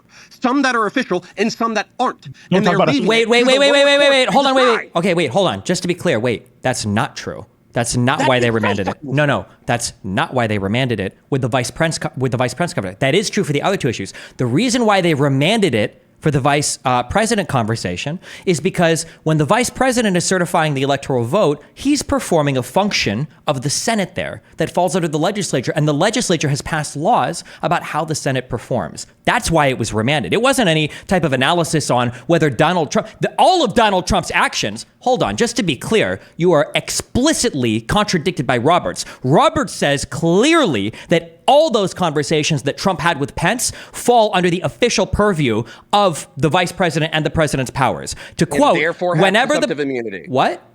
No. And therefore have presumptive immunity. Stop. Have at least presumptive immunity. The only he says. Oh my God. It's at least versus. Don't hit the at least so hard when the words are almost synonyms. Hold on, you misunderstand me, sir. When they say he at least has presumptive immunity, you are precluding it being an unofficial act. Because if it was an unofficial act, there might be no immunity at all. Presumptive immunity doesn't mean you're trying to figure out if it's an unofficial act or an official act. An unofficial act. You're acting very passionately over a very mundane point. I'm barely understanding why you're acting so passionately. Hold on, this isn't mundane. It's material. The reason why I say at least it's presumptively immune is because this is an official act. That's foregone. The court has already decided that it's an official act. My inference, I will admit that it's an inference. My inference is that if you are talking about the vice president convening as a member of the Senate and therefore as a part of the judiciary, Donald Trump is going to be hard pressed to show that he has any kind of authority over that ceremony. Wrong. And therefore he is acting, therefore he is acting on the peripheral of his constitutional duties. No. And therefore he only has presumptive immunity. No, hold on. Let me just spit that real quick, okay? Whenever the president and vice president discuss their official responsibilities, okay? Whenever they I'm following. What? Yes. They engage in official conduct. Presiding over the January 6th certification proceeding at which members of Congress count the electoral votes is a constitutional and statutory duty of the vice president. The indictment's allegations that Trump attempted to pressure the vice president to take particular acts in connection with his role at the certification proceeding thus involve official conduct, and Trump is at least presumptively immune from prosecution for such conduct. So now remember, the indictments are saying that he was telling him to essentially toss the results. So that means that Donald Trump telling the vice president to rig the election is presumptively immune, at least, okay? So we're starting there. So we're not on any official act. So at least when Donald Trump is telling... we are in an official act. No, wait, hold on, excuse me, sir. Trump is at least presumptively immune. You have absolute immunity, then you have presumptive immunity, and then below that you have unofficial act. We're out of the unofficial act ballgame. We are at least presumptively immune. Do you understand the grammar there? Yes. Okay, so there is no unofficial act being spoken of. Everything that's being spoken of thus far is an official act. Correct? Okay. The question then becomes whether that presumption of immunity is rebutted under the circumstances. When the vice president presides over the January 6th certification proceeding, he does so in his capacity as president of the Senate.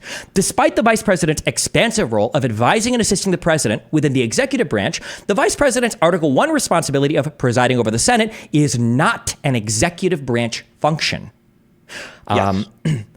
We're not disagreeing so far. With respect to the certification proceeding in particular, Congress has legislated extensively to define the vice president's role in the counting of the electoral votes, and the president plays no direct constitutional or statutory role in that process. So the government may argue that consideration of the president's communication with the vice president concerning the certification proceeding does not pose dangers of intrusion on the authority and functions of the executive branch. Not that it's not unofficial, but that it is official. But if we question it, it doesn't pose any danger of intrusion on the authority and function of the executive branch. Okay, what you just said, I don't disagree with a single thing you said. I'm pretty sure you just read the. I'm just reading Robert's opinion. Yes. Yeah. So my argument is right there. Donald Trump specifically is vulnerable. And the reason why he's vulnerable is because you can't point to an executive function that would be impeded. And on top of that, you can't point to any authorization from the Congress or from Article 2. You need to stop saying that. Hold on, Connor, hold on. Let me finish. No, stop, because you're already completely factually incorrect. You can point to an exact... Please enlighten me. Yes, I will. You can point to an exact function granted to the president. And he might be acting in his official... What? Hold on. I'm saying that you could point to it, and he could be acting in his official capacity, but he still could be... He could only get presumptive immunity there if it's not preclusive and conclusive. Okay? Just because you can point to an Article 2 or whatever the fuck thing doesn't mean that... Or if you can't point to that, doesn't mean that you can't criminally prosecute him or something. That's not relevant. No, none of that question is being asked here. Oh. The president and the vice president have roles that are defined in the Constitution here in terms of them conferring with each other and in terms of what the vice president is doing in the Senate. The only reason why this particular behavior is questionable isn't because you can deem it unofficial. You have to overcome this. What? I didn't say unofficial. Okay, but what the burden of the government has to meet is the burden of the government is they have to prove that by questioning this official conduct. We're fine. We can tell him. Okay. I don't know why you're telling me things that I agree with. Okay. Go ahead. So if you would agree, therefore, that if the president of the United States didn't tell... He's going Destiny. Oh, hi, Mrs. Points. Everybody say hi to Mrs. Points. Hi. No, you say hi, Mrs. Points. Use I'm your Mrs. title. Points. Hello, Mrs. Points. Thank you. Connor, so quick question for you.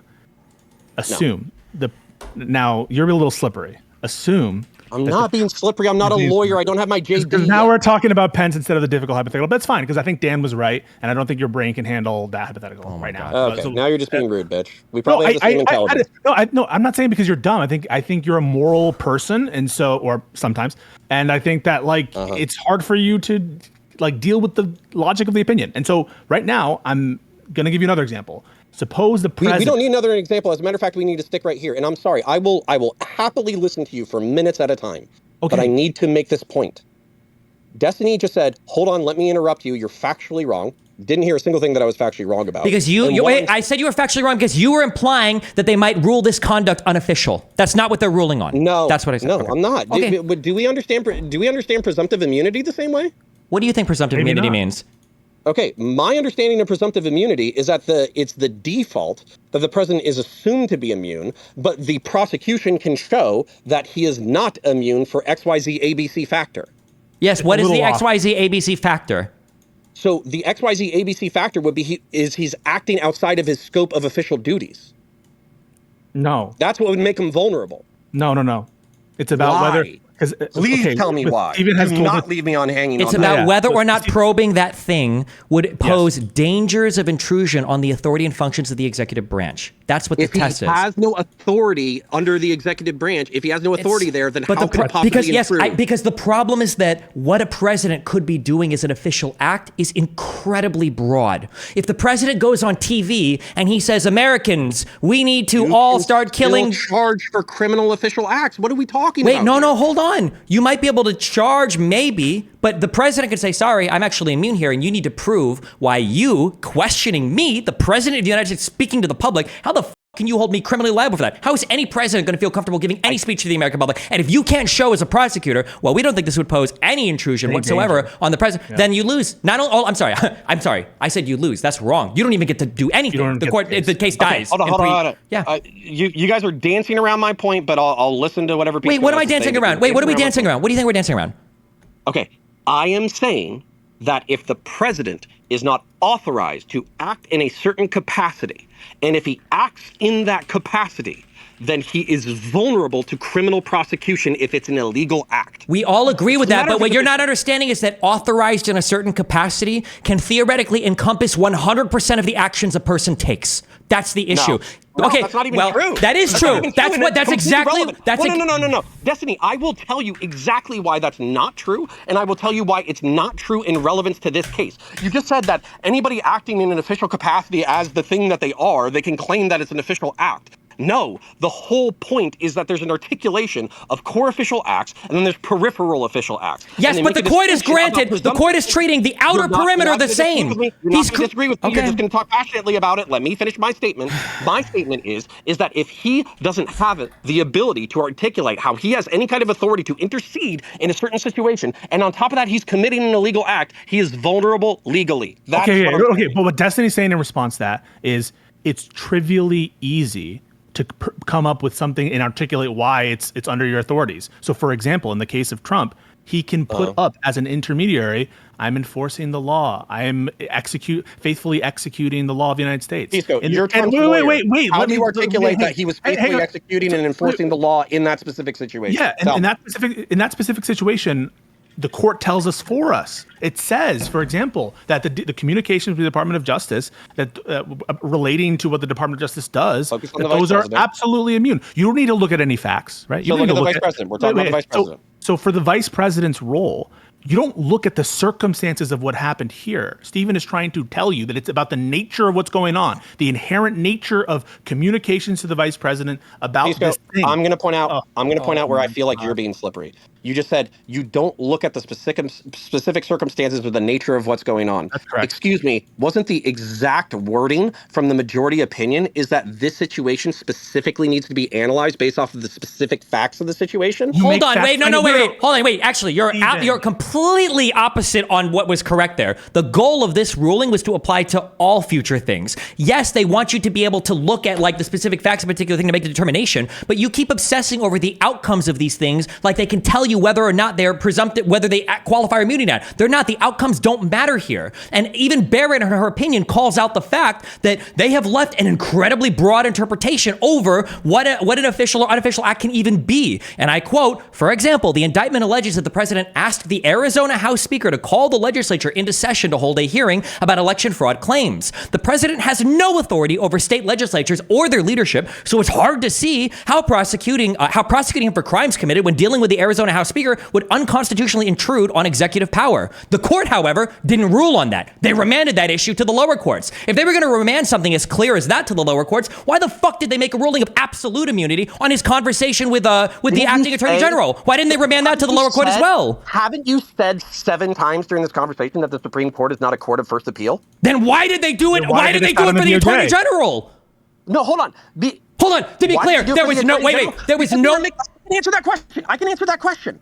Because they're making a ruling on what is like the core official duties that are exclusive to the president of the United States. And therefore, if you put it down to the fucking lower courts, then they might make a ruling that they disagree with that is completely different from the way that they envision a vigorous executive. If you want, I understand what you're saying. If you wanted to follow Roberts off the fucking cliff here, which you're fully welcome to do, at the very least, Roberts should have had the integrity to say, here's our opinion. We're remanding all 4 of these things to the lower courts now for analysis. Why would they remand the DOJ if they believe that was a core executive function? Because if I was the DOJ, you better believe I'm going to present that differently if I know that if I bring up this particular action, it's going to completely and totally fucking nuke my case. Of course he's going to find a different way to bring that up. But now it's wait. This is the problem. This is the problem that I have with you guys. Oh my God.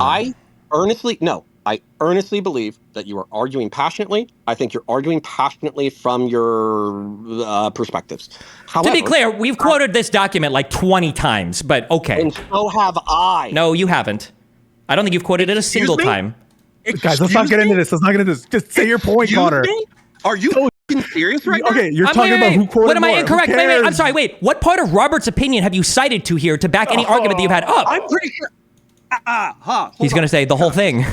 I'm pretty sure I am the exact person that pointed out the 3 categories of the cases that were presented for different levels of remanding back to the lower courts. Dude, so don't pretend for a second that you and Pisco are the only people who have the capacity. He said we've been quoting from it. Words, you rude motherfucker. He said we've been quoting from it. Second. So pointing to what the actual holdings are is not quoting from it. I understand. I agree. He just made it as an aside, and he said that you haven't quoted from it, and we shouldn't be bogged down in it. Say your point. No, I'm going to do this here. Sorry. No? Talking to the wife, I probably have to go Okay. blow stuff up in a minute. No, Continue. guys, we need to simplify this. We need to be friends. We need to be respectful. We are all friends. Connor, the basic problem here is what Steven told you, and what is the truth, is that the court did not remand the communications to the DOJ because as a categorical matter, they've said it would be intrusive to the powers and duties, the core responsibilities of the chief executive for us to interrogate his communication with the DOJ about investigations and prosecutions. I know this. We've said it 6 times. Okay. Where are you going? Why isn't that also true? Isn't a core duty, for example, of the president to have communications with the Department of Justice about what measures to take in response to imminent terrorist threats? Is that a core duty? Communications in order to take care of imminent terrorist threats are a core duty, yes. Okay. So if the president of the United States says, we got an imminent terrorist threat here, folks.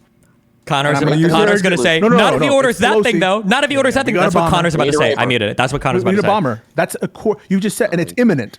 So we already have the condition, right? The president has made this pro forma memo. It says, I have run an investigation, and it has been determined that Nancy Pelosi is a terrorist. She's actually not a citizen of the United States. We've made that factual finding, and it's an imminent threat. She's a terrorist. Let's kill her. You agree that even though it's all a sham, right? But the explanation, if it were true, they could use deadly force. Agreed, Connor? Yes. Okay, so now we have a situation where if all those facts were true, deadly force would be justified. And the president does it and actually kills Pelosi. You agree, absolute immunity, because every step they've made it's a fake investigation, but they've said we've done an investigation. They've talked about it. They've said it's imminent. They've met all the standards, and then they actually do it. You agree that's absolutely immune, right? So hold on. I'm not being evasive. I'm trying to answer you directly, okay? So there are so the reason why this is a infinitely stronger argument than the rape case is because you can point to an authorization from Congress that entitles the president to do this, which would be like AUMF 2001, right? And then maybe the I don't agree, Connor. Wait, Connor. I just want to stop right there. I do not agree that statutes govern what the core executive powers of the president are. So I disagree with that. But because this example, not core, official. But we're talking about core. It's by definition official because. Well, and then also core would be a part of the commander in chief of the armed forces of the United States and the chief executive of the department. Fine. But for this example, you're saying fine, like it's exhausting to you, but I don't know why it would be exhausting to you. It's exhausting to me because I think it's clear from this opinion that even if Congress made what's going on illegal, and even if Congress said there's another procedure for imminent threats and they didn't follow it, I think Stephen would agree with me that just the nature of the executive itself and the fact that he controls the people under the, like, it doesn't matter if he violates the procedure set up by Congress for dealing with imminent deadly threats. So I do not agree that it would have to fit with the AUMF. In fact, I think it's the opposite. I think that whether or not it violates a congressional statute, you can't even determine that. So I don't agree that you need to have compliance, or at least pro forma compliance, with some existing statutory framework for it to be considered core executive. I think that's the opposite of what the holding is. But in this specific case, they've met and they've said that these are the steps you go through to use deadly force against imminent threats. And the president says, we made that determination. We've done that fact finding. She's not a citizen. And we know that because I determined it. I was told by my people. And therefore, kill her now. You agree. All those steps, pro formally, it's within the president's authority. Absolute immunity, right? It's within the president's authority. He will probably get away with it with the way that the decision is. Wait. I asked a specific question. Do you agree or do you not agree? Since it's a core executive authority, even though it's a sham, even though everything there is fake, he's absolutely immune for it. Yes. That's SEAL Team 6. Those are the hypos. That's what we're talking about. And that's a concession. And that's why we're not being histrionic. You just conceded that killing your political rivals could absolutely be core executive. I understand that you're gay. I understand that you're gay and you like to dance, but you don't need to dance right now. Thank you. Anyways, so the point is that what the main crux of the issue that we came in here for, the main thing that I cared about, and that what you guys kind of danced around, no offense, is the fact that Dan, people like him, and you guys are kind of enabling a histrionic panic that the president now has absolute authority to walk down fucking Main Street, order anybody to be raped, murdered, killed, whatever. What I am telling you that I do not agree with, this is something that we have disagreed with multiple times in this conversation, is that he has to, based off of my reading of the documents, he has to have a constitutional or congressional authority to do something. You There's just not agreed. Hold on. Shut up. I've listened to you. You'll listen to me. There is no congressional and no constitutional duty that you can point to that will show that rape is a part of his purview. Okay, Not only that, hold on. Not only that. Yourself with the not rape only that. thing.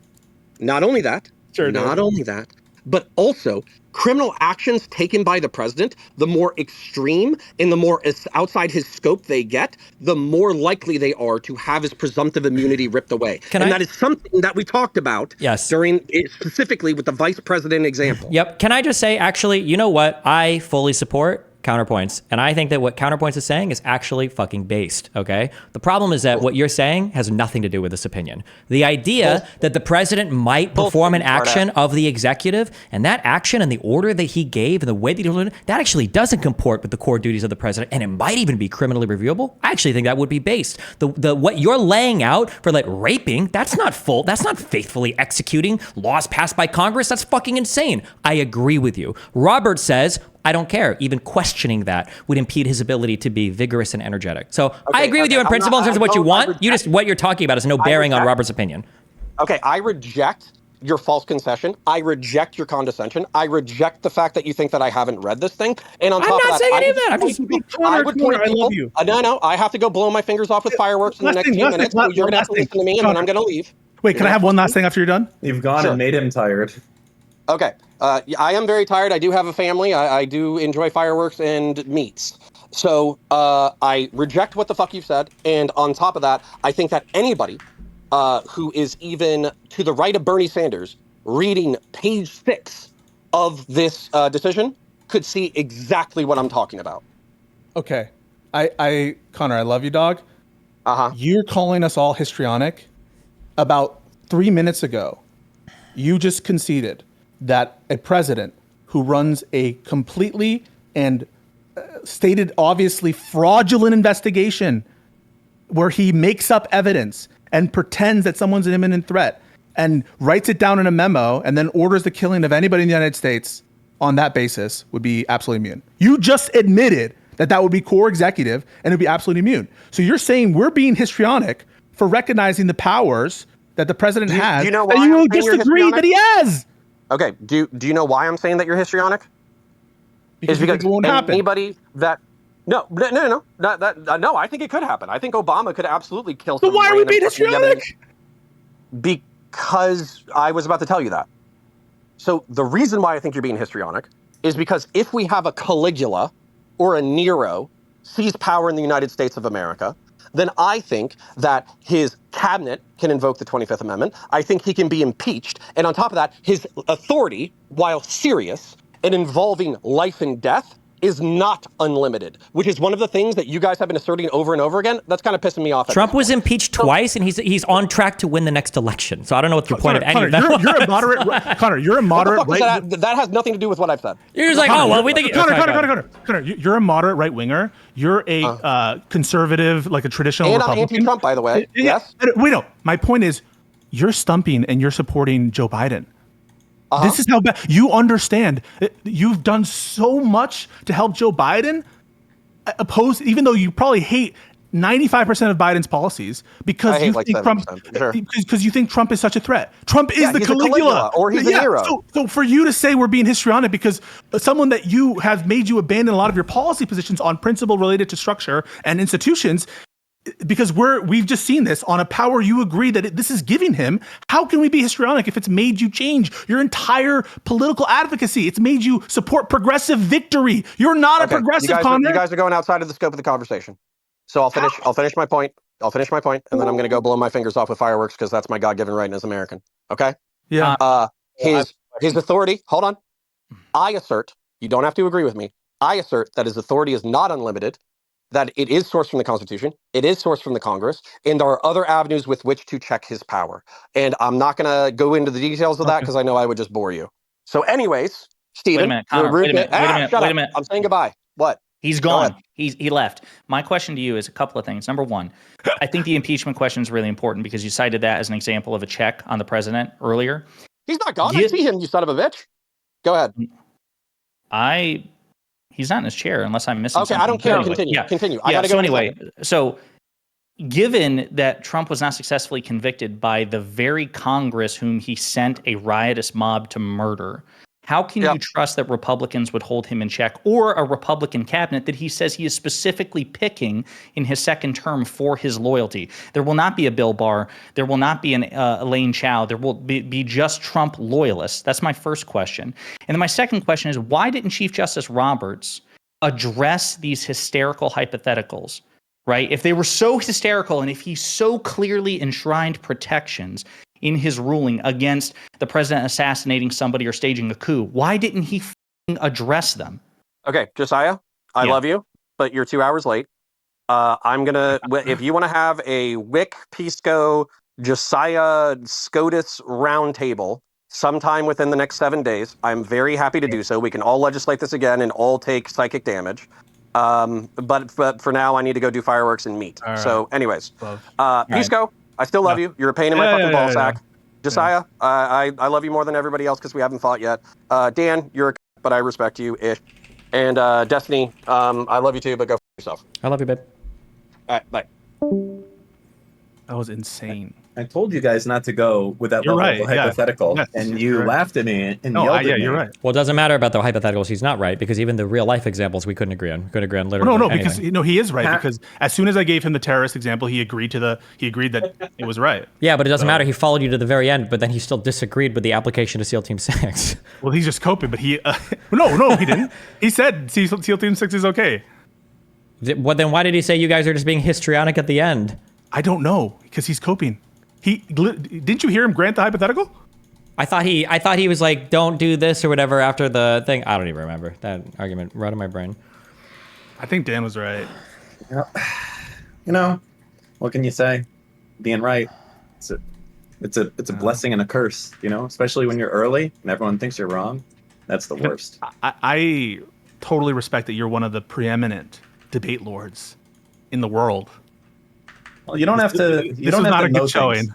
This is not a good showing because you're letting him slip by you and letting him drag you to the vice president. I wasn't talking. Not you, Dan. No, I'm saying Steven. Oh yeah. Steven is me? I wasn't there having a hardcore like nail him, crucify him to the fucking wall debate thing. I just wanted to walk him through the logic of the case. That's all I was going. No, you were letting him walk you because anything he wanted to talk about, and this is I respect you. Okay. But you're not on message. You're not on message. I don't care. Okay.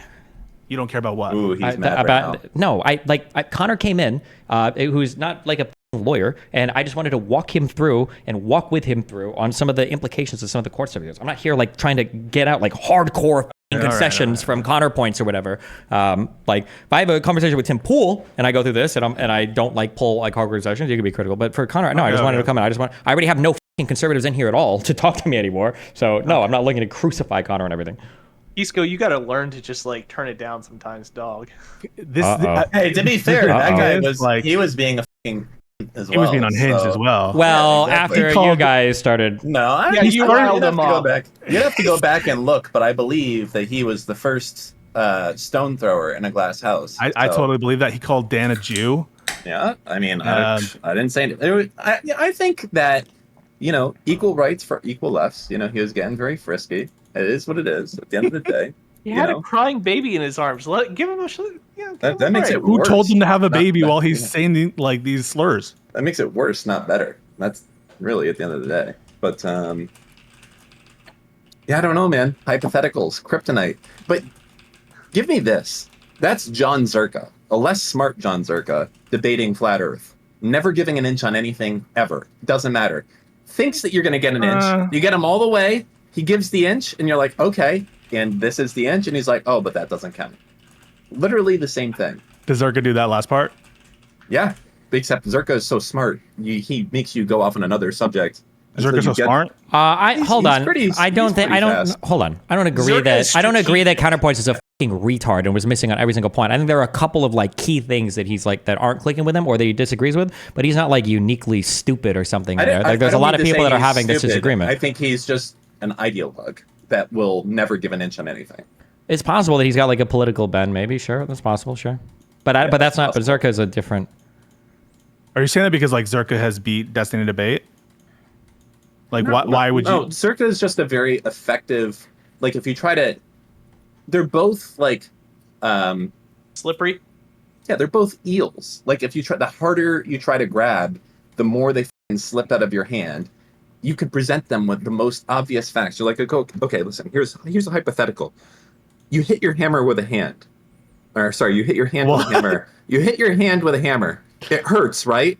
And then instead of saying yes, they'll be like, well, it depends. Is it a toy hammer? Is it a metal hammer? How hard am I swinging it? Right? If I just do it a little bit, it's not going to hurt. And why would I do that in the first place? Like, who's just going out there and hitting their hand with a hammer? That doesn't even make sense. And if you did that, I'm pretty sure there would be someone around you to stop you from doing that in the first place. So it just has no bearing also. And it's also even not illegal to do that if you want to. So how much it hurts is really based around your own pain threshold and all that. It's just like, what are we doing here? I'm going to be honest. I didn't really follow that, Dan, but you didn't follow that? That was like the easiest thing to follow ever. Or you just talking about your hands a bunch and hammers and it might hurt. I don't know what you just said. I can slow it down for you if I want. I thought you're more on this level, Pisco. You're disappointing me right now. Sorry. Yeah. Can you say it again? No. You I didn't know. You can rewatch the VOD and you'll get it. Okay. There was one misspeak. That's fine. That was in there in the beginning, but the rest of it stood true. Okay. Yeah. I think that I was frustrated because I felt that he was doing things intentionally to delay stuff. So, for example, Stephen would ask him a question about core executive power, and he'd be like, "Can I get some rope, please? Can I get some rope?" And he just starts talking about like you don't think these judges are Machiavellian, mustache twirling, and like yap, just yapping. It's a bunch of yappers.